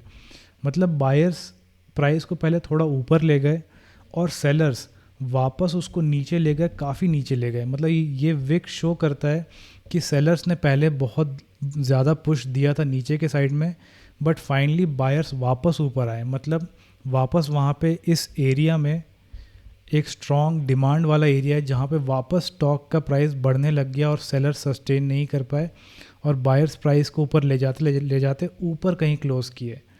तो आप ऐसे सोच सकते हो कि बायर्स ने यहाँ स्टार्ट किया, थोड़े ऊपर ले गए, सेलर्स काफ़ी नीचे ले गए, बट बायर्स वापस पुश करके ऊपर ले गए। तो आप सोच सकते हो कि सेलर्स फाइनली इस मैच में हार तो गए, बट उन्होंने एक अच्छा स्ट्रॉन्ग अटेम्प्ट दिया था और उसके बाद हार गए। तो जितने बुरे से कोई हारता है वो उतना डर जाता है आगे दोबारा एंट्री लेने के। तो इसलिए ये ज़्यादा बुलिश है। मतलब अब सेलर्स थोड़ा डरेंगे बेचने के पहले, और बायर्स के पास कॉन्फिडेंस आ गया कि अच्छा इन्होंने पहला कुछ अटेम्प्ट दिया था और हमने इनको बहुत बुरे से हराया है। ऐसे आप सोच सकते हो कैंडलस्टिक पैटर्न्स को। और ऐसे ही अलग अलग पैटर्न्स है, for example doji pattern, marubozu. तो डोजी क्या हो गया, अगर ओपन और क्लोज सेम है किसी कैंडल का तो वो कुछ इस टाइप का दिखेगा। उस कैंडल का कोई कलर नहीं रहेगा, मतलब ओपन भी वही हुआ, क्लोज भी वही हुआ, हाई ऐसा है, लो ऐसा है। तो इसमें क्या हुआ, बायर्स और सेलर्स के बीच में जो फाइट थी उसमें कोई रिजल्ट नहीं आया, वो एक ड्रॉ मैच हो गया। इसलिए इसको बोलते हैं डोजी या फिर इनडिसीजन कैंडल। ऐसे ही अलग अलग पैटर्न्स है, मल्टीपल कैंडलस्टिक पैटर्न्स है, फॉर एग्जांपल एनगल्फिंग और इनसाइड बार। एनगल्फिंग क्या होता है, अगर पहली कैंडल ऐसी है और सेकंड कैंडल उसको एनगल्फ कर रही हो, मतलब सेकंड कैंडल का हाई फर्स्ट कैंडल के हाई से ऊपर हो, सेकंड कैंडल का लो फर्स्ट कैंडल के लो से नीचे हो, तो इस पैटर्न को बोलते हैं एनगल्फिंग। सिमिलरली अगर पहली कैंडल ऐसी और सेकंड कैंडल उसके अंदर है तो उसको कहते हैं इनसाइड बार पैटर्न। तो ये भी मल्टीपल कैंडलस्टिक पैटर्न्स हैं और इनके ब्रेकआउट पे भी लोग ट्रेड करते हैं जिस भी डायरेक्शन में प्राइस जाए। वैसे ही चार्ट पैटर्न्स हैं, मतलब मल्टीपल कैंडलस्टिक्स जो हैं उनसे जो चार्ट बन रहा है पूरा चार्ट, उसमें अगर आप कोई पैटर्न ढूंढ लो तो उसको कहते हैं चार्ट पैटर्न। तो कुछ फेमस पैटर्न्स हैं, for example double top and double bottom. Double bottom क्या है, अगर कैंडल्स ऐसे आपको दिख रही हैं कि प्राइस नीचे आ रहा है, आते आते एक पॉइंट पे अटक गया, फिर प्राइस ऊपर गया, फिर वापस प्राइस नीचे आया और वापस यहाँ पे अटक के दोबारा ऊपर जा रहा है, इसका मतलब ये है एक सपोर्ट वाला एरिया जहाँ पे एक बार बाउंस हो चुका है और हम दोबारा वहाँ से सपोर्ट लेके बाउंस ले रहे हैं। तो इसको कहते हैं डबल बॉटम चार्ट पैटर्न। तो यहाँ पे बाइंग करना एक जनरली बोला जाता है कि एक अच्छा एरिया है बाइंग करने के लिए। सिमिलरली अगर प्राइस ऐसे ऊपर गया है और फिर नीचे आया और दोबारा उस एरिया को टेस्ट करके नीचे आ रहा है, तो इसको कहते हैं डबल टॉप। मतलब एक ऐसा रेजिस्टेंस वाला एरिया जहाँ पे हम दूसरी बार टेस्ट करके नीचे आ रहे हैं। तो जब भी इस टाइप के पैटर्न्स दिखते हैं तो उसको हम मान लेते हैं कि यहाँ पे शॉर्ट सेल करना एक अच्छा आइडिया रहेगा। तो इसको बोलते हैं चार्ट पैटर्न्स। बट जितने मैंने यहाँ पे अभी बताए, इसके अलावा कम से कम 100 टाइप के और चार्ट पैटर्न्स और कैंडलस्टिक पैटर्न्स होते हैं। आप चाहो तो सबको जा के एक एक बार देख सकते हो, नॉर्मल गूगल करके देखोगे तो। बट मेरा पर्सनल सजेशन है, कभी भी इनको आप रटने की कोशिश मत करो कि डोजी क्या होता है, हैमर क्या है, शूटिंग स्टार क्या है। मेरा पर्सनल एक्सपीरियंस रहा है कि जो भी लोग रटते हैं उन लोग एक्चुअली में ट्रेडिंग साइकोलॉजी नहीं समझ पाते हैं। अगर आपको टेक्निकल एनालिसिस करना है तो आपको ट्रेडिंग साइकोलॉजी समझ में आनी चाहिए कि एक्चुअली में प्राइस में जो भी चल रहा है वो क्या इमोशन को रिप्रेजेंट कर रहा है। उसके बाद ही आप अच्छे डिसीजंस ले पाओगे ट्रेडिंग में। अगर आप इनको रट लोगे तो क्या होगा कि कहीं भी आपको हैमर दिख गया आप उसके ऊपर बाई कर लोगे। इसलिए उस टाइप के डिसीजन नहीं लेना है। हमेशा कौन सा पैटर्न किस एरिया में बन रहा है और उसके पहले का पैटर्न क्या है, और अगर आप प्राइस को समझते हो कि ऊपर नीचे जाना वो एक्चुअली में क्या रिप्रेजेंट कर रहा है, तो आपको ये सारी चीज़ें याद करना नहीं पड़ेगा। तो आप एक बार को इनिशियली आप देख सकते हो और फिर सोच सकते हो कि अच्छा इसके अंदर कुछ ऐसा हुआ होगा। बट कोशिश करना कि इन पैटर्न्स को याद ना करो, सिर्फ एक्चुअल उसका जो प्राइस का एक्शन है उसको समझने की कोशिश करो। So this was candlestick patterns and chart patterns. Now what is price action? I think support and resistance के बाद प्राइस एक्शन ही सबसे इंपॉर्टेंट टॉपिक है टेक्निकल एनालिसिस का। प्राइस एक्शन एक्चुअली में क्या है? जो भी स्टॉक प्राइस का मूवमेंट है उसकी स्टडी करना। और प्राइस एक्शन अगर आप एक बार अच्छे से सीख जाओ तो फिर आपकी जो टाइमिंग है किसी भी स्टॉक में एंट्री करने की वो बहुत परफेक्ट हो जाएगी। तो एक बार इसको समझने के पहले ये देखते हैं कि स्टॉक प्राइस मूव होते कैसे हैं। मतलब अगर कोई स्टॉक है जो अभी 100 रुपये का है और अगर उसको 150 होना है तो वो डायरेक्टली नहीं हो जाएगा कि सीधा बढ़ते बढ़ते बढ़ते 150 पहुंच गया। एक्चुअली में स्टॉक प्राइजेस मूव होते हैं ट्रेंड्स के थ्रू। मतलब एक अप ट्रेंड आएगा, एक अप मूव आएगा, फिर एक स्लाइटली कंसोलिडेशन फेस रहेगा, फिर वापस अप मूव, फिर एक कंसोलिडेशन फेस, फिर दोबारा अप मूव। ऐसे करके स्टॉक प्राइजेस मूव होते हैं अप ट्रेंड में या फिर डाउन ट्रेंड में। एक मूव आता है इम्पल्सिव, फिर कंसोलिडेशन फेस, फिर एक मूव। तो ये मूव क्या है? मतलब जब सब बाइंग कर रहे हैं, सब खरीदे जा रहे हैं, एक डिमांड बहुत ज़्यादा है। फिर एक पॉइंट के बाद जो इनिशियल बायर्स होते हैं, हो सकता है कि उनमें से कुछ लोग सोचते हो कि ये पॉइंट अच्छा है अपने प्रॉफिट को बुक करने का। तो जब वो बुक करते हैं तो प्राइस हल्का सा कंसोलिडेट होता है।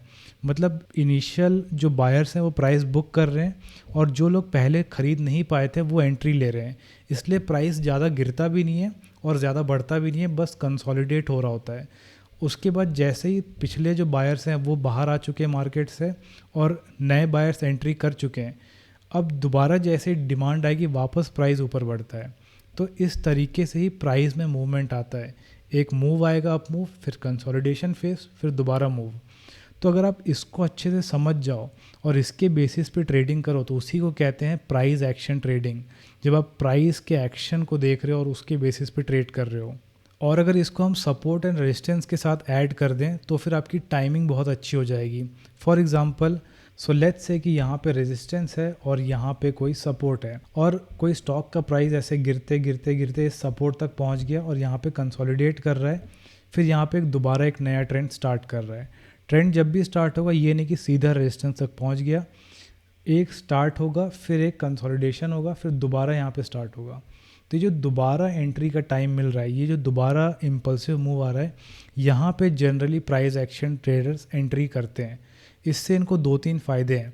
अगर वो यहीं पे बाई कर लेते, इस पॉइंट पे बाई करना क्या है कि अभी आपको पता नहीं है कि ये जो प्राइस है वो इस लेवल पे सस्टेन कर पाएगा कि नहीं। हो सकता है कि यहाँ से ब्रेक डाउन हो जाए और प्राइस और नीचे चले जाए और आपका लॉस हो जाए। तो प्राइस एक्शन ट्रेडर्स एक कंफर्मेशन का वेट करते हैं कि पहला मूव आ जाने दो, इट्स ओके अगर हम स्टार्टिंग का 20% प्रॉफिट मिस कर दे तो। बट 20% प्रॉफिट हम छोड़ रहे हैं किस लिए? एक कंफर्मेशन के लिए कि एटलीस्ट हमारी एक्यूरेसी बढ़ जाएगी कि एक इम्पल्सिव मूव स्टार्ट हो चुका है, कंसोलिडेशन भी स्टार्ट हो गया और दोबारा इम्पल्सिव मूव आ रहा है। तब एंट्री करना। इस टाइप की ट्रेडिंग को कहते हैं प्राइस एक्शन ट्रेडिंग, जहाँ पे आप पूरे प्राइस को पढ़ रहे हो कि प्राइस एक्चुअली में कर क्या रहा है। So this is price action trading. और अगर आप इसको सपोर्ट रेजिस्टेंस के साथ ऐड कर दो तो फिर आपके प्रॉफिटेबल होने के चांसेस काफ़ी बढ़ जाते हैं। Now let's recap whatever we have studied so far in technical analysis.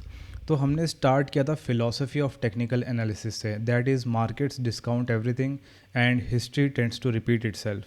तो अब तक आप जो भी समझे हो, आपको एक आइडिया लग गया होगा कि हम हिस्टोरिकल प्राइस में जो भी पिछला चार्ट है उसमें कोई पैटर्न्स ढूंढ रहे हैं और ये मान के चल रहे हैं कि अगर दोबारा वैसे पैटर्न्स हमको लाइव मार्केट में दिख जाएंगे तो फिर हम सेम बिहेवियर एक्सपेक्ट कर रहे हैं मार्केट से।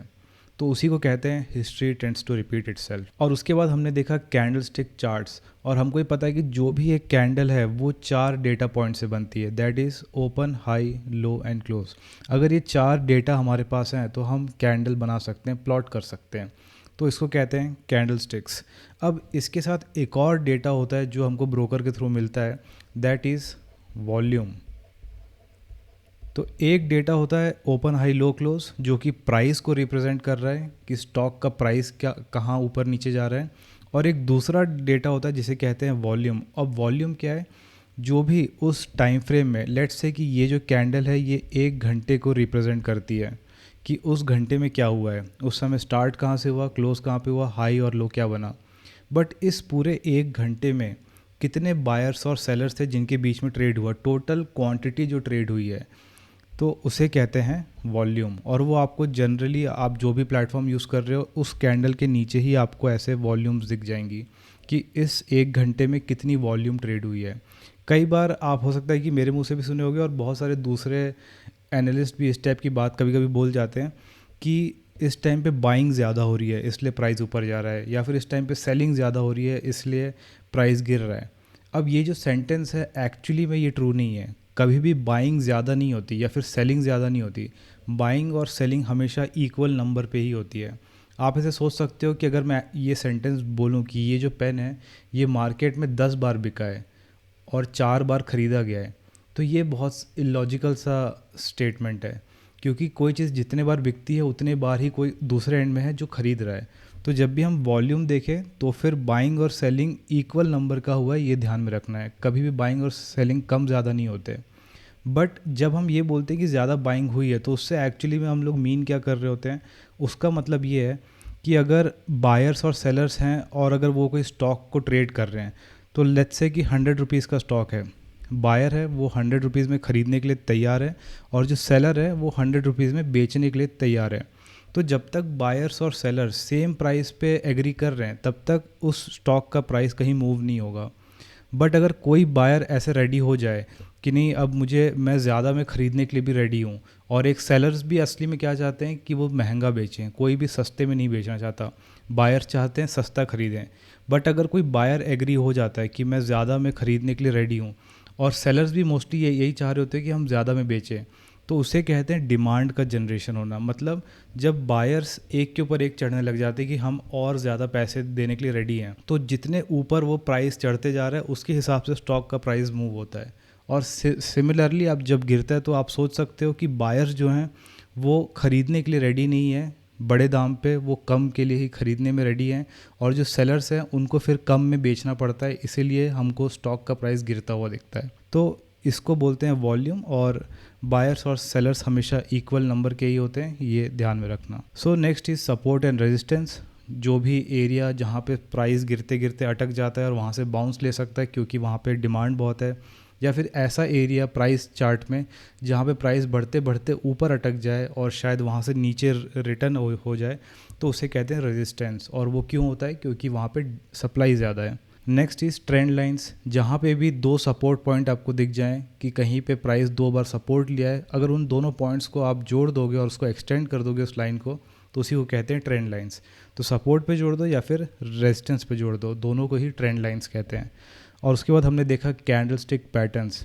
हर एक कैंडल स्टिक जिस टाइप का वो विजुअली हमको दिख रहा होता है उसके बेसिस पे ही हम मार्केट का सेंटीमेंट जान सकते हैं कि अभी लोग बेयरिश हैं कि बुलिश हैं और आगे किस टाइप के मूव एक्सपेक्टेड हैं। तो वो विजुअल पैटर्न्स ही हमको अंदर की साइकोलॉजी बता देते हैं। So that was candle stick patterns. और लास्टली हमने समझा प्राइस एक्शन, कि जो भी स्टॉक का प्राइस है वो ट्रेंड्स में मूव होता है।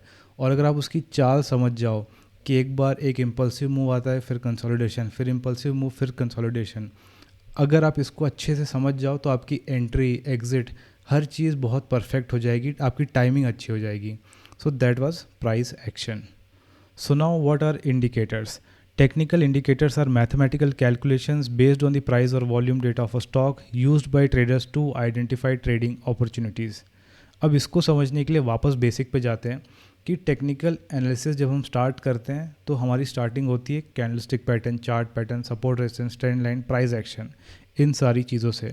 और इन सब में एक चीज़ कॉमन है कि हमारी जो भी स्टडी है, जो भी एनालिसिस है, वो बेस्ड है एक्चुअल प्राइस पे। सीधा हम प्राइस और वॉल्यूम देख रहे हैं, उसके बेसिस पे कोई ट्रेडिंग डिसीजन ले रहे हैं। मतलब OHLC, open high low close, जिससे कैंडल्स बनी है, साथ में वॉल्यूम, सिर्फ इस 5 डेटा को डायरेक्टली देख के उस पर हमारे ट्रेडिंग डिसीजंस हो रहे हैं। बट अगर आप सोचो कि अगर हम इसी डेटा का यूज़ करके किसी मैथमेटिकल इक्वेशन में डाल दें जो शायद आपकी ट्रेडिंग डिसीजंस को और बेटर कर दे, तो उस टाइप के इक्वेशंस हैं, कुछ फेमस इक्वेशंस हैं, और उन्हीं इक्वेशंस का यूज़ करके हम चार्ट में उसको प्लॉट कर देते हैं, तो उसको ही इंडिकेटर्स कहते हैं। तो बेसिकली कुछ मैथमेटिकल कैलकुलेशंस हैं जहाँ पे आप अपना OHLC, वॉल्यूम, इसका डेटा का यूज़ करते हो, उसके बेसिस पे आपके चार्ट पे कुछ प्लॉट हो जाता है। अब वो क्या प्लॉट होता है, अगर आप एक एक इंडिकेटर को उसके एक्चुअल कैलकुलेशंस में जाके समझोगे तो आपको समझ में आएगा कि एक्चुअली में वो इंडिकेटर रिप्रेजेंट क्या करता है। अगर अभी थोड़ा कंफ्यूजिंग हो रहा है तो एक बेसिक इंडिकेटर से पहले समझते हैं, आपको फिर बाकी का भी एक आइडिया लग जाएगा। फॉर एग्जांपल सबसे बेसिक इंडिकेटर है मूविंग एवरेज।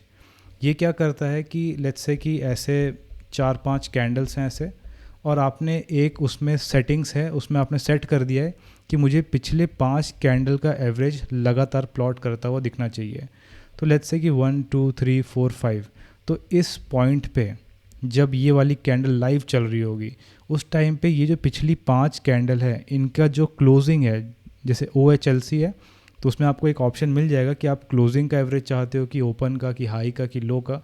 तो लाइक डिफ़ॉल्ट में वो क्लोजिंग पे ही रहता है। तो आप क्या कर रहे हो कि जिस जिस पॉइंट पे कैंडल्स क्लोज हुई हैं उन सब को आप लोगे और डिवाइड बाय 5 कर दोगे, क्योंकि आपने सेटिंग्स में ही चूज़ किया है कि मुझे पिछले 5 पीरियड का देखना है। तो पिछले 5 पीरियड का एवरेज निकल जाएगा, तो इसके बीच में ही कहीं वो आएगा एवरेज, तो वहाँ पे एक डॉट प्लॉट हो जाएगा। इसके बाद जैसे ही ये कैंडल क्लोज होगी, नेक्स्ट बन रही है, तो अब इस 5 का यहाँ कहीं प्लॉट हो जाएगा। फिर जब ये कैंडल स्टार्ट होगी, फिर इस 5 कैंडल का एवरेज यहाँ पर प्लॉट हो जाएगा। तो ऐसे करके आपको एवरेज दिखता जाएगा लाइन से कि हिस्टोरिकली आपका जो भी प्राइस चार्ट जैसे जैसे मूव हुआ है, उस टाइम पे आपने जो भी पीरियड सेट किया उसके अकॉर्डिंग एवरेज क्या चल रहा है। अब इसका यूसेज क्या हो सकता है, आप ऐसे सोच सकते हो कि लेट्स से कोई प्रोडक्ट है जिसका प्राइस साल भर में आप देखते हो कि वो कभी 500 का हो जाता है, कभी 1000 का हो जाता है, फिर 500 का हो जाता है, फिर 1000 का हो जाता है।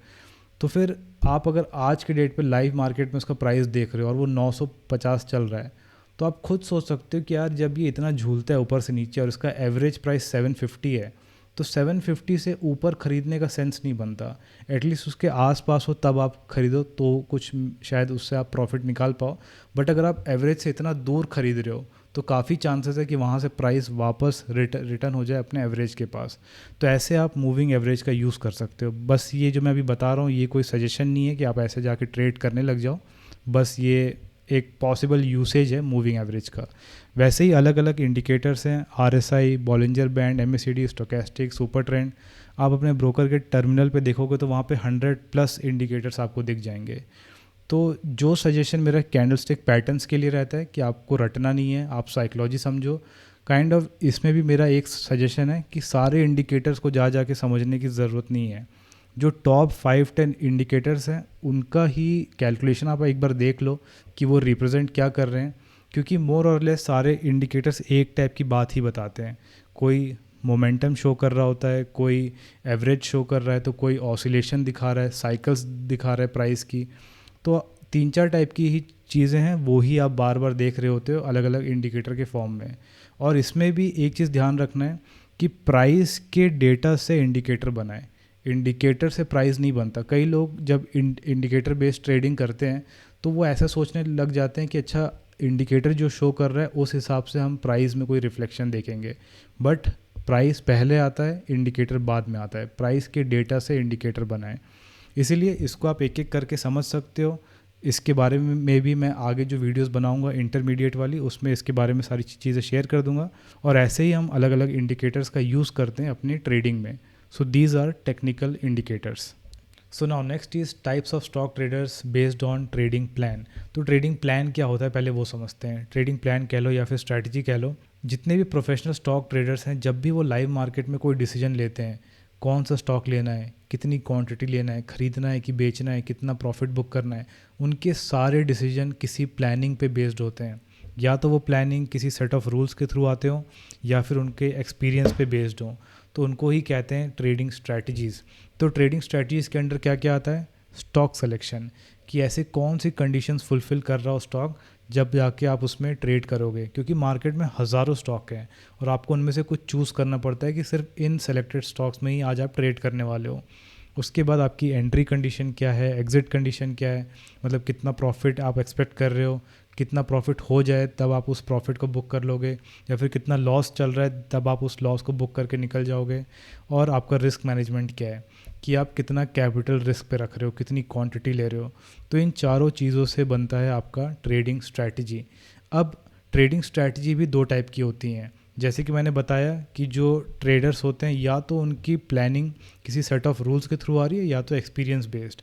अगर वो एक्सपीरियंस बेस्ड ट्रेडिंग कर रहे हैं कि उनकी गट फीलिंग क्या कहती है, तो उसको कहते हैं डिस्क्रिशनरी ट्रेडिंग। तो उनकी स्ट्रैटेजी ऐसी है जहाँ पे कोई एग्जैक्ट सेट ऑफ रूल नहीं है, बस उन्होंने जो एक्सपीरियंस किया है पास्ट में कि अच्छा अगर मार्केट ऐसे बाउंस ले रहा हो तो यहाँ ख़रीद लेना चाहिए, या फिर अगर 2 बार ऐसे बाउंस लिया हो तो ये कर लेना चाहिए।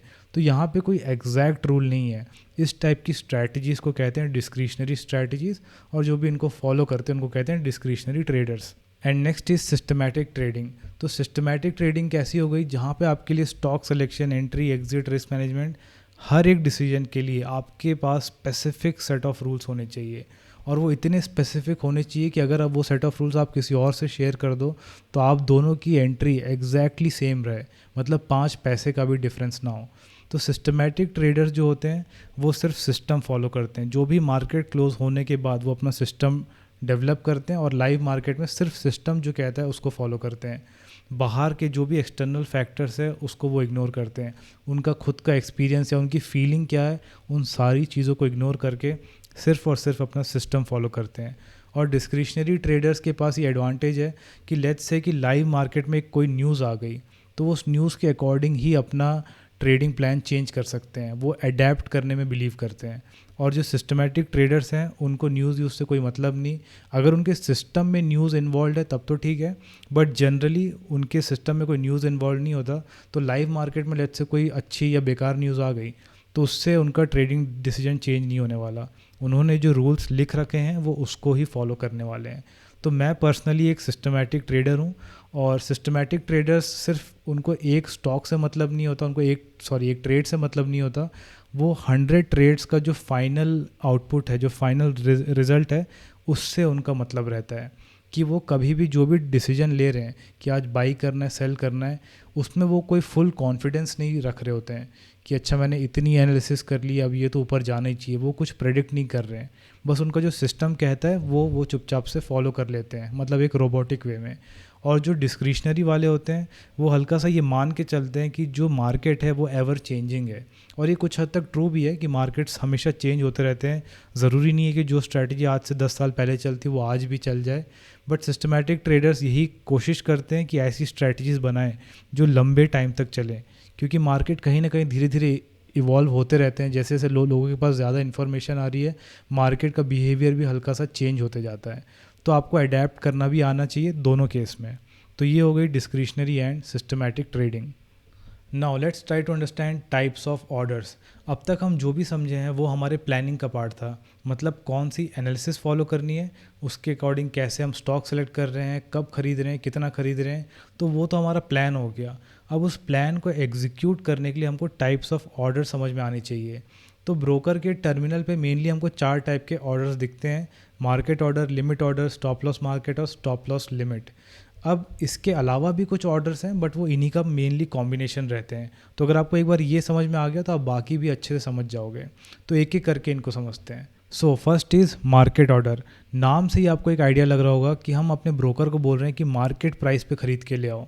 बट मार्केट प्राइस क्या होता है, या फिर जो भी हम लाइव मार्केट में वो प्राइस देख रहे होते हैं, लेट्स से कोई स्टॉक है XYZ, उसका प्राइस हमको दिख रहा है 100 रुपीज़, तो वो एक्चुअली में 100 रुपीज़ क्या है, वो शो कर रहा है कि जो लास्ट ट्रेड हुआ है, जो सबसे रीसेंट ट्रेड हुआ है, वो 100 रुपये पे हुआ है।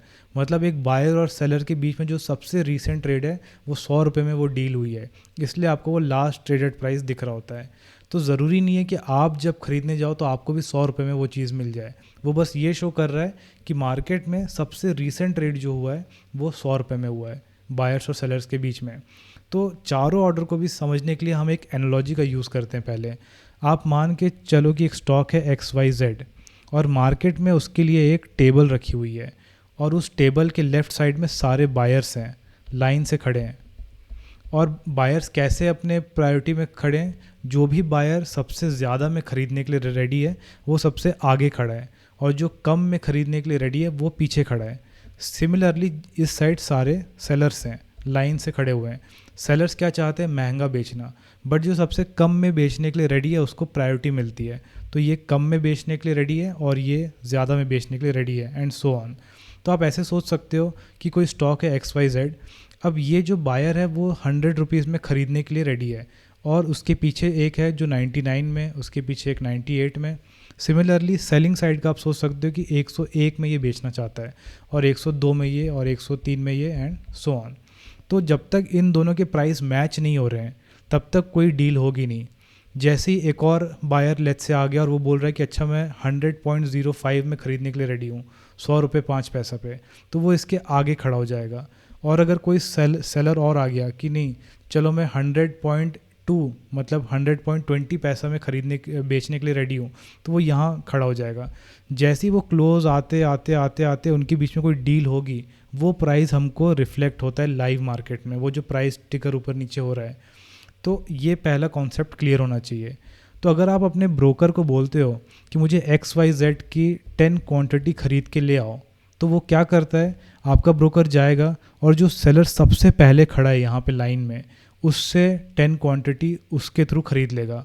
बट लेट्स से कि वो सेलर सिर्फ 5 क्वांटिटी बेचने आया था, तो 5 इससे ख़रीद लेगा। उसके बाद जो अगला बंदा है जो शायद 101 में बेच रहा है, उससे बाकी के 5 ले लेगा। तो जब तक हमारा ऑर्डर फिल ना हो जाए तब तक वो लाइन से हमारा ब्रोकर ख़रीदते जाएगा जो भी और ऊपर खड़े हैं। तो जो हमको लाइव मार्केट में प्राइस दिख रहा होता है वो 100 रुपये दिखा, बट जब आप मार्केट ऑर्डर डाल रहे हो तो फिर हो सकता है कि आप खरीदते खरीदते 101 रुपये तक का आपका एवरेज चला जाए। तो ऐसे एग्जीक्यूट होता है मार्केट ऑर्डर। अब नेक्स्ट समझते हैं लिमिट ऑर्डर। सेम एनालॉजी लेते हैं, यहाँ बायर्स हैं और यहाँ पे सेलर्स हैं। अब लिमिट ऑर्डर में आप क्वांटिटी तो बताते हो बट शायद साथ में प्राइस भी बताते हो। मार्केट ऑर्डर में आपका ब्रोकर आपसे सिर्फ क्वांटिटी पूछेगा, क्योंकि प्राइस आप डिसाइड नहीं कर रहे हो, आपने तो बोल दिया कि मार्केट से ले आओ। लिमिट ऑर्डर में आप एक प्राइस भी बताते हो। तो लेट से आप बोलते हो कि मुझे 100 क्वांटिटी लेना है XYZ स्टॉक का, बट मुझे 100 रुपीज़ में लेना है, मतलब आप प्राइस पे 100 डालोगे। तो इसका एक्चुअल मतलब क्या है कि आप अपने ब्रोकर को बोल रहे हो कि मुझे 100 क्वांटिटी लेना है 100 रुपीज़ या उससे लेस में।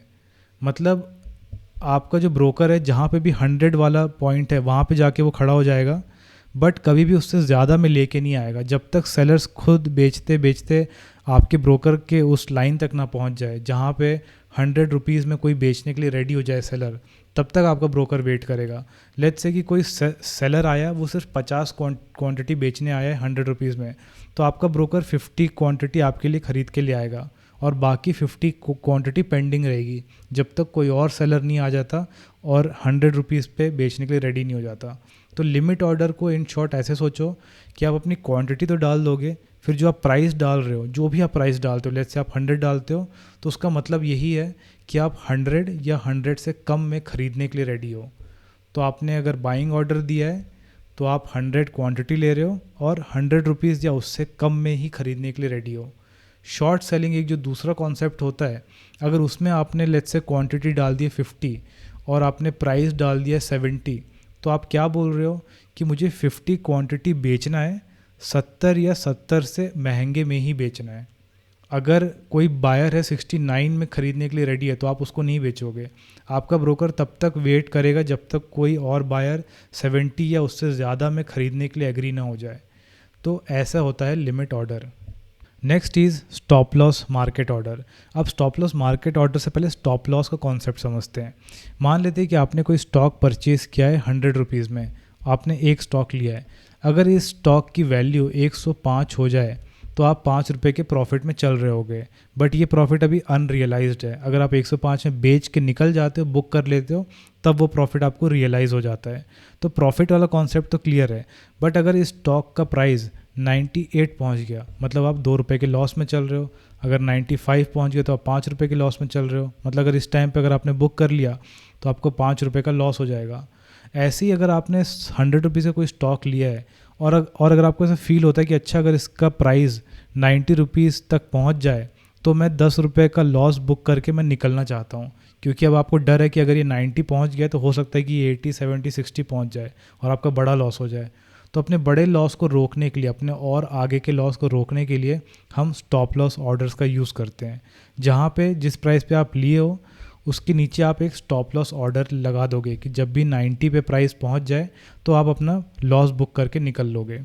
ठीक है, तो अब स्टॉप लॉस मार्केट ऑर्डर समझते हैं। स्टॉप लॉस मार्केट ऑर्डर मतलब आपका ब्रोकर आपसे पूछेगा कि कितनी क्वांटिटी का आप स्टॉप लॉस लगाना चाह रहे हो और किस ट्रिगर प्राइस पे, क्योंकि हम मार्केट ऑर्डर की बात कर रहे हैं। अभी ये कॉन्सेप्ट क्लियर हो जाएगा ट्रिगर प्राइस का। तो लेट्स से कि आपने कोई स्टॉक 100 क्वांटिटी खरीदी है 500 रुपीज़ पे, ये आपने परचेज़ किया हुआ है और आपको लगता है कि अच्छा अगर ये 490 पहुंच जाए स्टॉक की वैल्यू, तब आप 10 रुपये पर शेयर का लॉस बुक करके निकल जाओगे। ये आपका प्लान है। तो इसके लिए आप स्टॉप लॉस ऑर्डर प्लेस कैसे करोगे? आप क्वांटिटी में सेम डालोगे जितना आप ऑलरेडी परचेज़ कर रखे हो 100, और ट्रिगर प्राइस में डालोगे 490। ट्रिगर प्राइस मतलब वो प्राइस जहाँ पे आपका ब्रोकर इस ऑर्डर को एग्जीक्यूट कर देगा। मतलब आपने यहाँ पे बाइंग किया था 100 स्टॉक 500 रुपीज़ पे, और आपका प्लान क्या है कि 490 पहुँच जाए तो आपको सेल करना है। आप बेच के निकल जाओगे 490 पे, 10 रुपीज़ पर शेयर का आप लॉस ले लोगे। तो फिर यहाँ पे आप एक सेल ऑर्डर डालोगे, सेल वाला स्टॉप लॉस ऑर्डर, और आपका वो ऑर्डर क्या रहेगा? क्वांटिटी रहेगा सेम 100 का 100 और ट्रिगर प्राइस रहेगा 490। मतलब जैसे ही मार्केट का जो लाइव प्राइस है वो 490 पहुँचेगा, आपका ब्रोकर 100 क्वांटिटीज़ मार्केट प्राइस पे बेच के आ जाएगा। मार्केट प्राइस मतलब वही जो हमने मार्केट ऑर्डर समझा था कि जो भी बायर दिख रहा है, अब आप सेलर बन गए हो, तो जो भी बायर दिख रहा है लाइन से खड़ा हुआ जो सस्ते में ख़रीदने के लिए रेडी है, आप लाइन से उनको बेच के निकल जाओगे जब तक आपका ऑर्डर फिल ना हो जाए। तो ये होता है स्टॉप लॉस मार्केट ऑर्डर। तो इसमें भी ध्यान रखना है कि अगर आपको लाइव मार्केट में प्राइस 490 दिख रहा है तो ये नहीं है कि आपको भी 490 पे कोई दूसरा बायर दिख जाए। 490 पे आते ही आपका ये ऑर्डर एग्जीक्यूट होगा, इसलिए आप 490 का ट्रिगर प्राइस डाल रहे हो। जैसे गन का ट्रिगर होता है वैसे ही, जैसे ही 490 पहुंचेगा आपका ऑर्डर ट्रिगर हो जाएगा और जाके मार्केट प्राइस पे आप बेच के निकल जाओगे। और मार्केट प्राइस पे वही है कि लाइन से बायर्स खड़े हैं और जब तक एक फिल नहीं हो जाता तब तक आप उसको बेचते रहोगे। जैसे ही आपका ऑर्डर फिल हो गया आप पूरे पोजीशन से बाहर आ जाओगे। तो अगला है स्टॉप लॉस लिमिट ऑर्डर। जब आप इसको प्लेस करने जाओगे तो आपसे आपका ब्रोकर 3 चीज़ें आपसे पूछेगा। पहली चीज़ क्वांटिटी, फिर प्राइस और फिर ट्रिगर प्राइस। जब हम मार्केट ऑर्डर देते थे तब हमसे सिर्फ क्वांटिटी पूछी जाती थी। जब लिमिट ऑर्डर देते थे तो क्वांटिटी और प्राइस। जब स्टॉप लॉस मार्केट ऑर्डर देते थे तब क्वांटिटी और ट्रिगर प्राइस, वहाँ पे प्राइस का कोई ऑप्शन नहीं होता था। तो स्टॉप लॉस लिमिट ऑर्डर में हमसे तीनों चीज़ें पूछी जाती हैं। और ये एक्चुअली में काम कैसे करता है? लेट्स से कि आपने एक स्टॉक परचेज़ किया है 100 रुपीज़ में और आपका प्लान है कि अगर 90 रुपीज़ पे आ गए तो फिर आप अपना स्टॉप लॉस रखना चाहते हो 90 रुपीज़ पे और लॉस बुक करके निकलना चाहते हो। तो अगर आपने स्टॉप लॉस मार्केट ऑर्डर दिया होता तो प्राइस 90 पे आते ही आपका ब्रोकर मार्केट में बेच के आ जाता। मतलब जो भी बायर पहले खड़ा है उसको बेचेगा, फिर जो बाद में उसको बेचेगा। तो ऐसे आगे बेचते बेचते हो सकता है आपका एवरेज थोड़ा नीचे चला जाए, या फिर हो सकता है कि आप कुछ ज़्यादा ही कम में बेच के निकलो और आपको थोड़ा ज़्यादा लॉस हो जाए। बट अगर आप एक रेंज रखना चाहते हो, आप चाहते हो कि 90 पे ट्रिगर तो हो ये ऑर्डर, बट ऐसा भी नहीं कि बेचते बेचते 80 रुपीज़ पे बेच के आ गए। आप चाहते हो कि 90 से 88 रुपीज़, मतलब इस 2 रुपये के अंदर ही आपको बेच के निकलना है। तो आप यहाँ पे क्या करोगे, आप अपना क्वांटिटी डाल दोगे 1 जितना आपने परचेज़ किया था, फिर आप जिस प्राइस पे ट्रिगर प्राइस रखना चाहते हो, जहाँ पे आपका ऑर्डर स्टार्ट हो, एग्जीक्यूट हो, वो आप यहाँ रख दोगे 90। और जो आप रेंज देना चाहते हो कि 88 से कम में मत निकलना, 88 के ऊपर ही स्टॉप लॉस बुक करके निकलना, तो आप अपने प्राइस पे 88 लिख दोगे। तो ये ऐसे काम करता है। बट इसका एक ड्रॉबैक क्या है कि लेट्स से कि आपकी क्वांटिटी कुछ थाउजेंड्स में है और आप बेचने जा रहे हो और आपने ट्रिगर प्राइस रखा है 90 का और प्राइस है 88 का। अब 90 पे लेट्स से कि कोई बायर है और वो सिर्फ 5 क्वांटिटी खरीदने के लिए रेडी है, और इसके बाद का जो बायर है वो 89 पे है, फिर अगला 88 पे है, फिर 87 पे है, और ये सब सिर्फ 5-5 क्वांटिटी ही बाई कर रहे हैं। और इसके बाद हो सकता है कि 100 वाला कोई यहाँ पे हो, फिर 200 वाला हो, और आपकी 1000 क्वांटिटी है। तो आप सिर्फ इनको बेचोगे और फिर बाकी आपका ये जो ऑर्डर है वो पेंडिंग स्टेट में चला जाएगा। आप वेट करते रहोगे कि कब कोई बायर वापस 88 पे ख़रीदने के लिए रेडी हो, तब जाके आप उसको बेचोगे। तो इसमें क्या होता है कि आप ट्रैप हो सकते हो कि अगर आपके रेंज के बाहर निकल गया मार्केट बहुत तेज़ी से, तो हो सकता है कि आपका जो लॉस है वो बढ़ता ही चला जाए। तो स्टॉप लॉस लिमिट ऑर्डर तब यूज़ करना चाहिए, एक तो जब आपका रेंज थोड़ा बड़ा हो, साथ में मार्केट ऑर्डर क्या है कि हमको एक गारंटी देता है कि आप कुछ भी करके एग्ज़िट तो कर ही लोगे। हो सकता है एग्ज़िट करते करते करते आपको जो एवरेज सेलिंग प्राइस है वो थोड़ा नीचे आ जाए, बट एटलीस्ट वो गारंटी देता है। स्टॉप लॉस लिमिट ऑर्डर इसकी गारंटी नहीं देता है, बट ये है कि अगर मतलब वॉल्यूम बहुत ज़्यादा है, लिक्विडिटी है मार्केट में, तो आप एटलीस्ट बड़े स्लिपेज के साथ बाहर नहीं आओगे, आप इस रेंज में ही स्टॉप लॉस बुक करके निकलोगे। तो दोनों के कुछ प्रोज एंड कॉन्स हैं, और अलग अलग टाइप के ट्रेडर अलग अलग मार्केट ऑर्डर्स यूज़ करते हैं। तो ये था types of orders. So now let's move on to risk management. तो अब हम आ चुके हैं अपने स्टॉक ट्रेडिंग के सबसे इम्पॉर्टेंट टॉपिक पे। बिना इसके कोई भी मार्केट में लंबा नहीं टिक सकता। आज के डेट में हम जो भी ट्रेडर्स, इन्वेस्टर्स को देखते हैं जो इतने टाइम से सर्वाइव कर रहे हैं, भले मार्केट में क्रैशेस क्यों ना आ जाए, तो उनके सर्वाइवल का मेन रीज़न है कि उनको रिस्क मैनेज करना आता है। तो रिस्क मैनेजमेंट बेसिकली क्या है, जब भी आप कोई स्टॉक पिक करते हो उसके बाद फिर आप ये देखते हो कि अच्छा कौन सा पैटर्न बन जाए या फिर उस कंपनी का कैसा फंडामेंटल है, उसके अकॉर्डिंग आप बाइंग सेलिंग कर रहे हो। तो ये जो पूरा एनालिसिस का पार्ट है वो आप कितना भी अच्छे से करने की कोशिश कर लो, कितनी भी स्टडी कर लो, बट आप 100% टाइम एक्यूरेट नहीं हो सकते। आप कई बार गलतियां करने वाले हो, आपके बहुत सारे ट्रेड गलत जाने वाले हैं। तो ये ना हो कि आपने एक गलत ट्रेड डाला और आपका पूरा कैपिटल वाइप आउट हो गया। तो हमको रिस्क मैनेज करना आना चाहिए। तो एक एक करके इन तीनों पॉइंट्स को समझते हैं। तो पहला पॉइंट है plan your trade and then trade your plan. इसका मतलब ये है कि लाइव मार्केट में हमको सिर्फ अपने प्लान को ट्रेड करना है, और जब मार्केट बंद हो जाए तब सारी प्लानिंग करनी है। जितना प्लानिंग हो, जो स्ट्रैटेजी आप डेवलप कर रहे हो, जो भी एनालिसिस कर रहे हो, वो मार्केट बंद होने के बाद हो। एक बार मार्केट बंद होने के बाद आपने सारी प्लानिंग जब कर ली, मार्केट खुलते ही आपको सिर्फ उस प्लान को एग्जीक्यूट करना है। That's why we say plan your trade and then trade your plan. Next is define your daily risk और रिस्क पर ट्रेड। मतलब आप जो भी ट्रेड लो, आपको पहले से पता होना चाहिए कि कितना रिस्क आपको लेना है, और उसके अकॉर्डिंग ही आपको उतनी क्वांटिटी लेनी है। या फिर अगर आप लेट्स से आज स्टार्ट कर रहे हो ट्रेडिंग, आपका इनिशियल कैपिटल है 1 लाख रुपीज़, तो आप पहले से एक डिफ़ाइन करके चलो कि अगर आज का मेरा लॉस 2000 रुपीज़ टच हो जाता है तो फिर मैं ट्रेडिंग रोक दूंगा। इस टाइप से आपका डेली रिस्क या रिस्क पर ट्रेड डिफाइंड होना चाहिए। And third point is trade only when markets are in your favourable state. मतलब मार्केट हमेशा एक टाइप के स्टेट में ही नहीं होता है। मार्केट्स कभी कभी डायरेक्शनल होते हैं, कभी कभी बहुत ज़्यादा वॉलेटाइल होते हैं, कभी कभी सिर्फ साइडवेज चल रहे होते हैं। तो जब तक आपके फेवरेबल स्टेट में ना हो ओवरऑल मार्केट, मतलब अगर आप निफ्टी और सेंसेक्स फॉलो कर रहे हो, तो जब तक वो एक फेवरेबल स्टेट में ना हो तब तक आपको कोई ट्रेड नहीं लेना है। तो ये जो तीनों पॉइंट्स थे ये आप एज अ बिगिनर फॉलो कर सकते हो रिस्क मैनेजमेंट के लिए।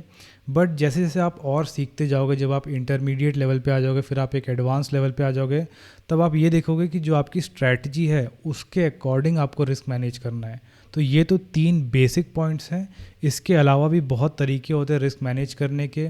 कई लोग हेजिंग करते हैं, मतलब अगर कुछ बाई कर लिए तो कहीं पे कुछ और सेल कर दिए हैं, और अलग अलग सेगमेंट्स में ट्रेड करते हैं, तो उतना भी कॉम्प्लिकेट नहीं करते हैं। एज अ बिगिनर अगर आप ये सिर्फ 3 पॉइंट फॉलो करते चलो तो भी आप काफ़ी टाइम तक मार्केट में सर्वाइव कर जाओगे। सो now let's understand trading psychology. जितना रिस्क मैनेजमेंट इंपॉर्टेंट है स्टॉक ट्रेडिंग में, ऑलमोस्ट उतना ही इंपॉर्टेंट है ट्रेडिंग साइकोलॉजी। आप ऐसे सोच सकते हो कि लेट्स से 100 लोग डिसाइड करते हैं कि उनको स्टॉक ट्रेडिंग सीखनी है और उनको कंसिस्टेंटली प्रॉफिट जनरेट करना है मार्केट से। तो उनकी जो जर्नी है पूरी, बिगिनर से लेकर के एडवांस तक, जहाँ पे वो कंसिस्टेंटली प्रॉफिट जनरेट करने लगेंगे, तो इस पूरी जर्नी में बहुत सारे बैरियर्स हैं, बहुत सारे फ़िल्टर्स हैं जहाँ पे लोग अटक जाते हैं। तो जो पहला फ़िल्टर है जिसको 90% लोग क्रॉस नहीं कर पाते हैं, वो ही है ट्रेडिंग साइकोलॉजी। मतलब उनकी जो साइकोलॉजी है, उनका जो माइंडसेट है, उनके जो इमोशंस हैं, उसके कारण ही वो कभी सक्सेसफुल नहीं बन पाते हैं। तो 4 मेन पॉइंट्स हैं जिसके कारण मेनली बिगिनर्स क्यों अटक जाते हैं, वो एक एक करके देखते हैं। So first point is control your emotions. Emotions को हमेशा स्टॉक मार्केट से बाहर रखना चाहिए। अगर आपकी ट्रेडिंग डिसीजंस इमोशंस के थ्रू आ रही है, फियर, ग्रीड, होप या रिग्रेट, तो फिर आप अपनी ट्रेडिंग में बहुत सारी गलतियां करने वाले हो। आप अपने प्लान को फॉलो नहीं कर पाओगे। तो हमेशा इन सब चीज़ों से बचना चाहिए। फियर क्या हो गया, लेट्स से आपने कोई स्टॉक खरीदा है लॉन्ग टर्म के लिए, बीच में 10% कोई डिप आ गया तो आप डर के निकल गए। ग्रीड क्या हो गया कि मार्केट 20-30% ऊपर भाग चुका है, अब आपको लग रहा है कि अब मैं घुस जाता हूँ क्योंकि मार्केट ऊपर जाया जा रहा है, तो इतने टॉप पे ख़रीदने का भी कोई मतलब नहीं। या फिर आपने ऑलरेडी कुछ ख़रीद रखा है, उसका प्रॉफिट अच्छा खासा चल रहा है और आपके प्लान के अकॉर्डिंग आपको निकल जाना चाहिए, तो भी आप ग्रीड के कारण आप निकल नहीं रहे हो और हो सकता है कि मार्केट वापस बाद में नीचे आ जाए, तो आप अपने प्रॉफिट को मिस आउट कर जाओ। Next is hope. होप क्या है, ये मैंने कई बार ऐसे देखा है कि लोग कोई लेट्स से कोई स्टॉक खरीदे हैं 100 रुपीज़ का, अब उस स्टॉक का प्राइस गिर के 90 हो गया, तो चाहते तो अभी 10 रुपये का लॉस बुक करके निकल सकते थे, बट अंदर एक होप रहती है कि अच्छा नहीं, ये कभी जब ऊपर आएगा तब हम निकल लेंगे। अब ये गिरते गिरते गिरते गिरते 10 रुपये का हो गया, आज भी वो होप में ही जी रहे हैं। तो hope is for the hopeless, ये ध्यान में रखना। Next is regret. कोई रिग्रेट लेके नहीं चलना है कि हमने लास्ट टाइम कुछ मिस आउट कर दिया था तो इस बार दोबारा उस पॉइंट पे, तो अब इस बार हम ख़रीद लेते हैं। तो इस टाइप की रिग्रेट बेस्ड ट्रेडिंग भी नहीं करना चाहिए। तो इन शॉर्ट इमोशंस को बाहर रखना है, इमोशंस को दूर रखना है, एटलीस्ट लाइव मार्केट के टाइम पे। Next is don't fall for FOMO. FOMO मतलब फियर ऑफ मिसिंग आउट। अभी मैंने रिसेंटली देखा था क्रिप्टो करेंसीज़ में, क्योंकि हर कोई इसमें ट्रेड कर रहा है, क्रिप्टो करेंसीज़ वन डायरेक्शनली ऊपर जाए जा रहे हैं और हम दूसरों को देख रहे हैं प्रॉफिट करते हुए, तो सब के सब फिर कूदने लग जाते हैं क्योंकि दूसरे प्रॉफिट कर रहे हैं, तो कहीं हम मिस ना कर जाएं वो प्रॉफिट, इसलिए फिर हम बाद में एंट्री ले लेते हैं और पता चला कि हमने टॉप पे बाई कर लिया। तो कभी भी इस ट्रैप में नहीं फंसना है। और मैंने आज की जनरेशन में देखा है कि ये सबसे कॉमन ट्रैप है, फियर ऑफ मिसिंग आउट। हम दूसरों को देख रहे हैं कुछ प्रॉफिट करते हुए किसी स्टॉक में या किसी क्रिप्टो करेंसी में, बिना खुद की एनालिसिस किए, सिर्फ उनको देख के हम उस स्टॉक में या उस क्रिप्टो करेंसी में कूद जाते हैं, उसको ख़रीद लेते हैं। तो ये गलती नहीं करनी है। और अगला है अवॉइड रिवेंज ट्रेडिंग। कई बार ये देखने में आता है कि लेट्स से मैंने कोई स्टॉक में कोई एंट्री ली और फिर मेरा कुछ लॉस हो गया। मेरा इनिशियल कैपिटल था 10,000 और मेरा 1,000 रुपीज़ का लॉस हो गया। तो जब पहला लॉस होता है तब ऐसा फील होता है कि चलो छोटा लॉस है, एक और ट्रेड लेके देखते हैं।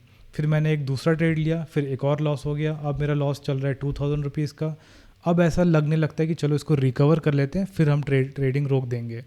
अब एक और ट्रेड ले लिए, अब फिर लॉस हो गया, 3,000 का लॉस चल रहा है। अब ऐसे करते करते हम एक रिवेंज वाले मोड में आ जाते हैं कि हमको रिकवर करना ही है। तो कभी भी रिकवर करने के लिए ट्रेडिंग नहीं करना है या कोई रिवेंज ट्रेडिंग नहीं करना है।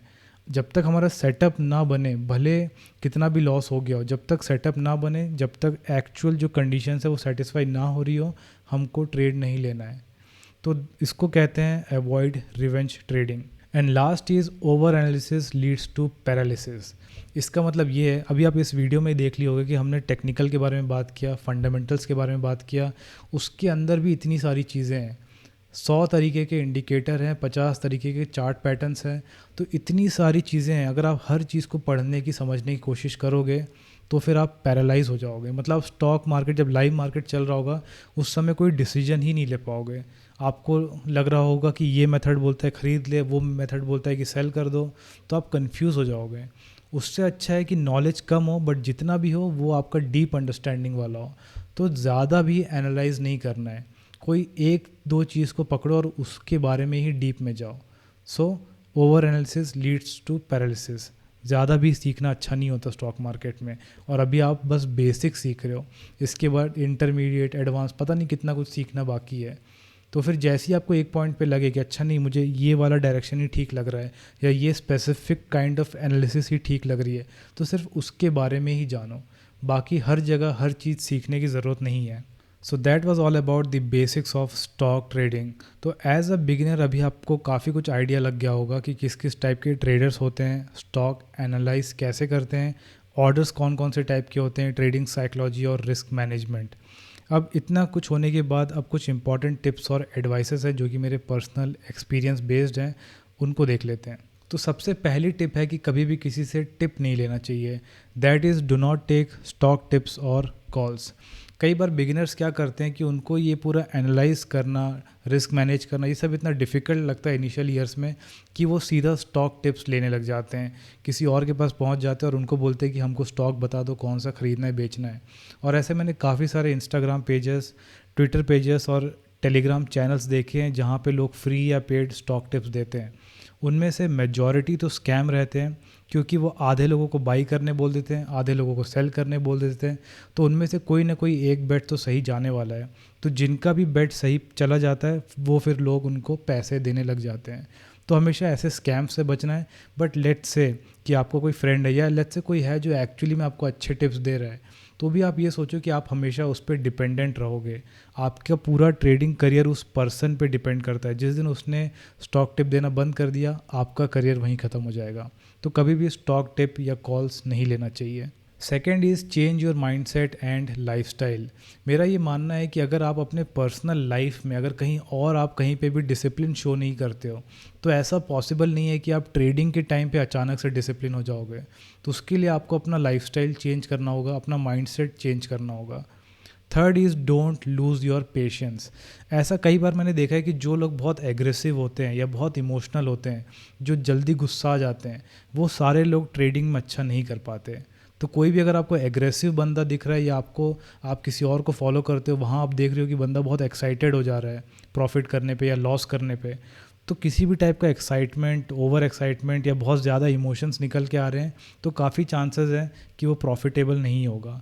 जितने भी प्रॉफिटेबल ट्रेडर्स हैं, एटलीस्ट जिनको मैं पर्सनली जानता हूँ, सारे के सारे काफ़ी काम और शांत दिमाग के हैं। तो आपको अपना पेशेंस रखना पड़ता है। आप खुद भी वैसे ही रहो, जिनको फॉलो करते हो मेक श्योर करो कि वो भी वैसे ही हों। Next is have 2 trading accounts. ये मैं इसलिए बोल रहा हूँ क्योंकि जब बिगिनर वाले स्टेज में होते हो तब बहुत सारी चीज़ें सीख रहे होते हो और हो सकता है कि आप डिसाइड करो कि अच्छा मैं कुछ टाइम तक ये स्पेसिफिक स्ट्रैटेजी फॉलो करूँगा।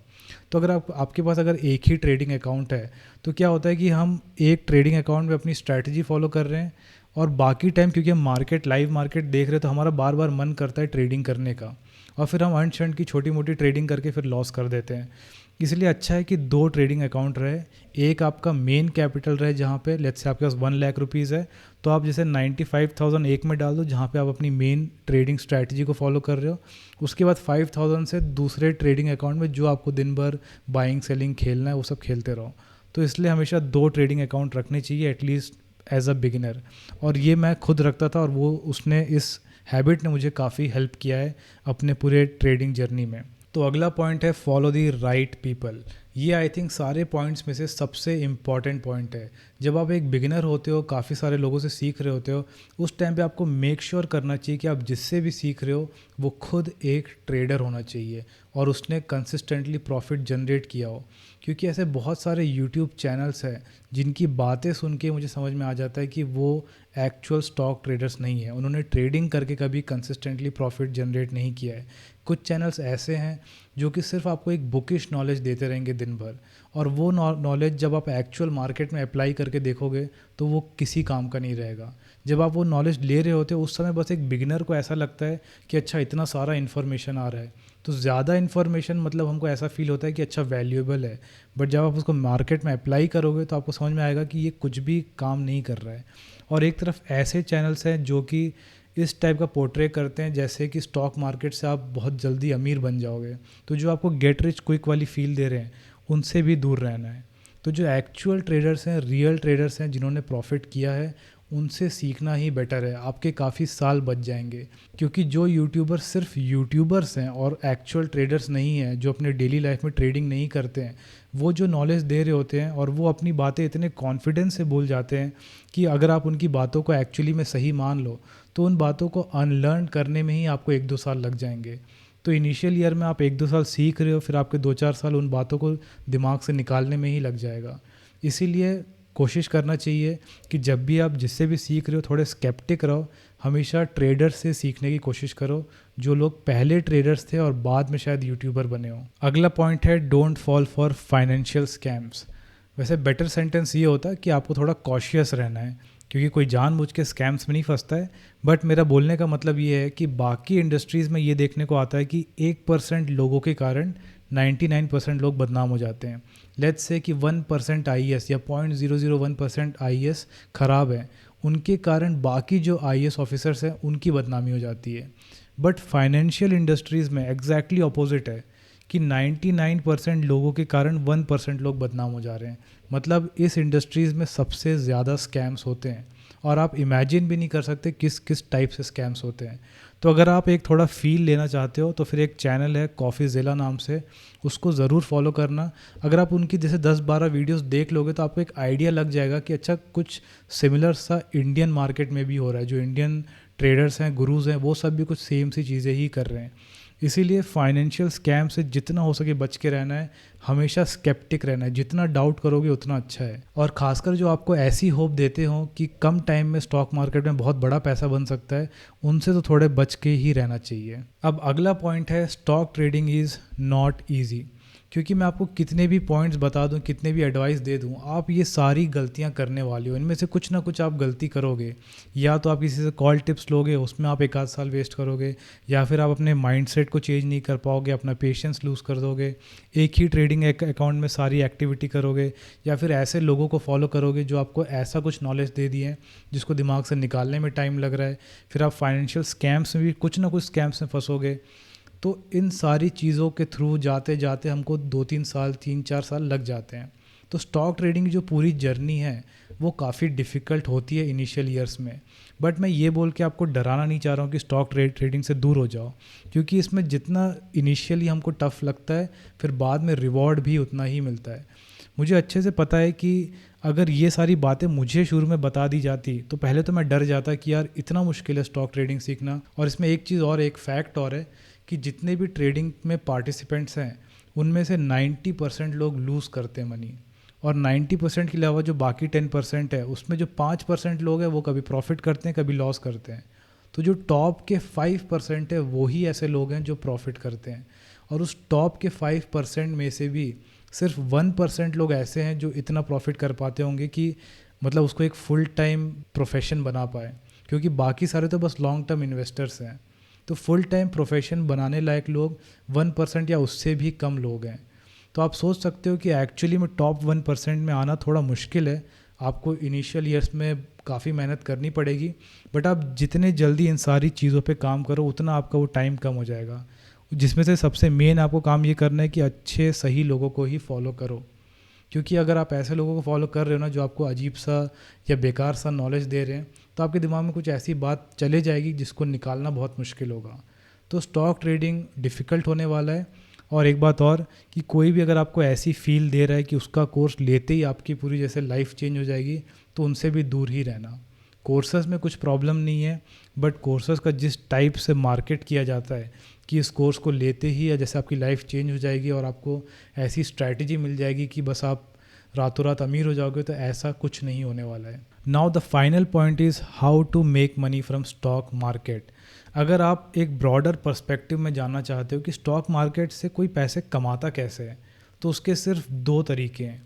एक है कि आप रिसर्च करो, एनालिसिस करो, सही स्टॉक सेलेक्ट करो, सही जगह बाई करके सही जगह सेल करो। फिर यहाँ पे मैंने जो भी पॉइंट्स बताए हैं इनको भी ध्यान में रखो। फिर ये सब करते करते आपके 3-4 साल लग जाएंगे, तब जाके शायद आप धीरे धीरे प्रॉफिट करना स्टार्ट करो। तो एक ये पाथ है जो कि बहुत ही टफ़ है और उसमें टाइम भी लगेगा, और आप शायद धीरे धीरे प्रॉफिट करोगे और शायद 10 साल बाद जाके आप कुछ बड़े प्रॉफिट्स कर पाओ। तो 10 साल का आप एक जनरल टाइम फ्रेम मान सकते हो। या फिर दूसरा तरीका है कि इन लोगों की तरह दिन भर stock trading, investing, personal finance, इन सब के बारे में ही बात करते रहो, या तो बुकिश नॉलेज शेयर करते रहो और उसके थ्रू, यूट्यूब के थ्रू ही ज़्यादा पैसे कमा लो। क्योंकि मुझे ये क्लियरली दिख रहा है कि लोग स्टॉक ट्रेडिंग से शायद उतना अर्न नहीं कर पाए, बट अगर बस इसके बारे में बात करते रहें या दूसरों को बताते रहें कि कैसे तुम कमा सकते हो, तो उससे वो खुद ज़्यादा कमा लेते हैं। अब यहाँ पे कोई सरकेज़म नहीं है, यही आज की रियलिटी है कि जितने भी आपको लोग दिख रहे हैं ट्रेडिंग, इन्वेस्टिंग, इस सब के बारे में बात करते हुए, उनमें से शायद 0.01% लोग होंगे जिन्होंने एक्चुअली में वो खुद फॉलो करके, ट्रेडिंग करके कमाया होगा कुछ। तो भले आप इसको सरकेज़म लो, बट यही रियलिटी है। और अगर खुद का गोल सिर्फ और सिर्फ मनी मेकिंग है, तो ट्रेडिंग करने से तो बेटर है कि दिन भर ट्रेडिंग के बारे में बस बातें करते रहो, और यूट्यूब ही आपको इतना अमाउंट दे देगा कि आप अच्छे से उससे कमाने लग जाओगे। सो that was it for today guys. I hope you find this video informative. और अगर आपने इस वीडियो को स्टार्टिंग से लेकर के एंड तक देखा है बिना स्किप किए, तो फिर उसके लिए थैंक यू सो मच। और अगर आपको ये कंटेंट अच्छा लग रहा है तो फिर आप इस चैनल को ज़रूर सब्सक्राइब करना। Also follow me on Instagram. वैसे इंस्टाग्राम से याद आया कि इंस्टाग्राम में वो जो वीडियो वाला सेक्शन होता है, उसको देखते देखते मुझे ऐसा फील हुआ कि जो वहाँ की ट्रेडिंग कम्युनिटी है, मतलब जो लोग सीख रहे हैं और जो लोग सिखा रहे हैं, वो पूरी ऑडियंस ही काफ़ी डम है। आई थिंक डम बहुत हार्श वर्ड हो जाएगा, डम नहीं बोलना चाहिए, नाइव है, या मतलब बहुत बेवकूफ़ सी है। उनको बहुत आराम से कोई भी लोग वहाँ बेवकूफ़ बना रहे होते हैं। तो अगर आप खुद वहाँ से अपना कंटेंट लेते हो स्टॉक ट्रेडिंग का, तो थोड़ा संभल के वहाँ से अगर आप सीखोगे तो आपको कई साल लगने वाले स्टॉक ट्रेडिंग सीखने में। तो अच्छा होगा कि आप यूट्यूब से सीखो, या फिर अगर आप किसी को फॉलो करते हो तो ट्विटर पे फॉलो करो। वहाँ पे काफ़ी सारे एक्चुअल रियल ट्रेडर्स हैं जो कि जो ट्वीट के थ्रू ही जो वो एक्सप्लेन करते हैं, उनका वो नॉलेज ही शायद किसी एक वीडियो से बेटर हो, या फिर किसी इंस्टाग्राम का किसी पूरे पेज से बेटर नॉलेज आपको एक ट्वीट में मिल जाए। तो ऐसी जगह जाओ जहाँ पे एक्चुअल अच्छे ट्रेडर्स हैं। So that was it for today, and as always thanks for watching.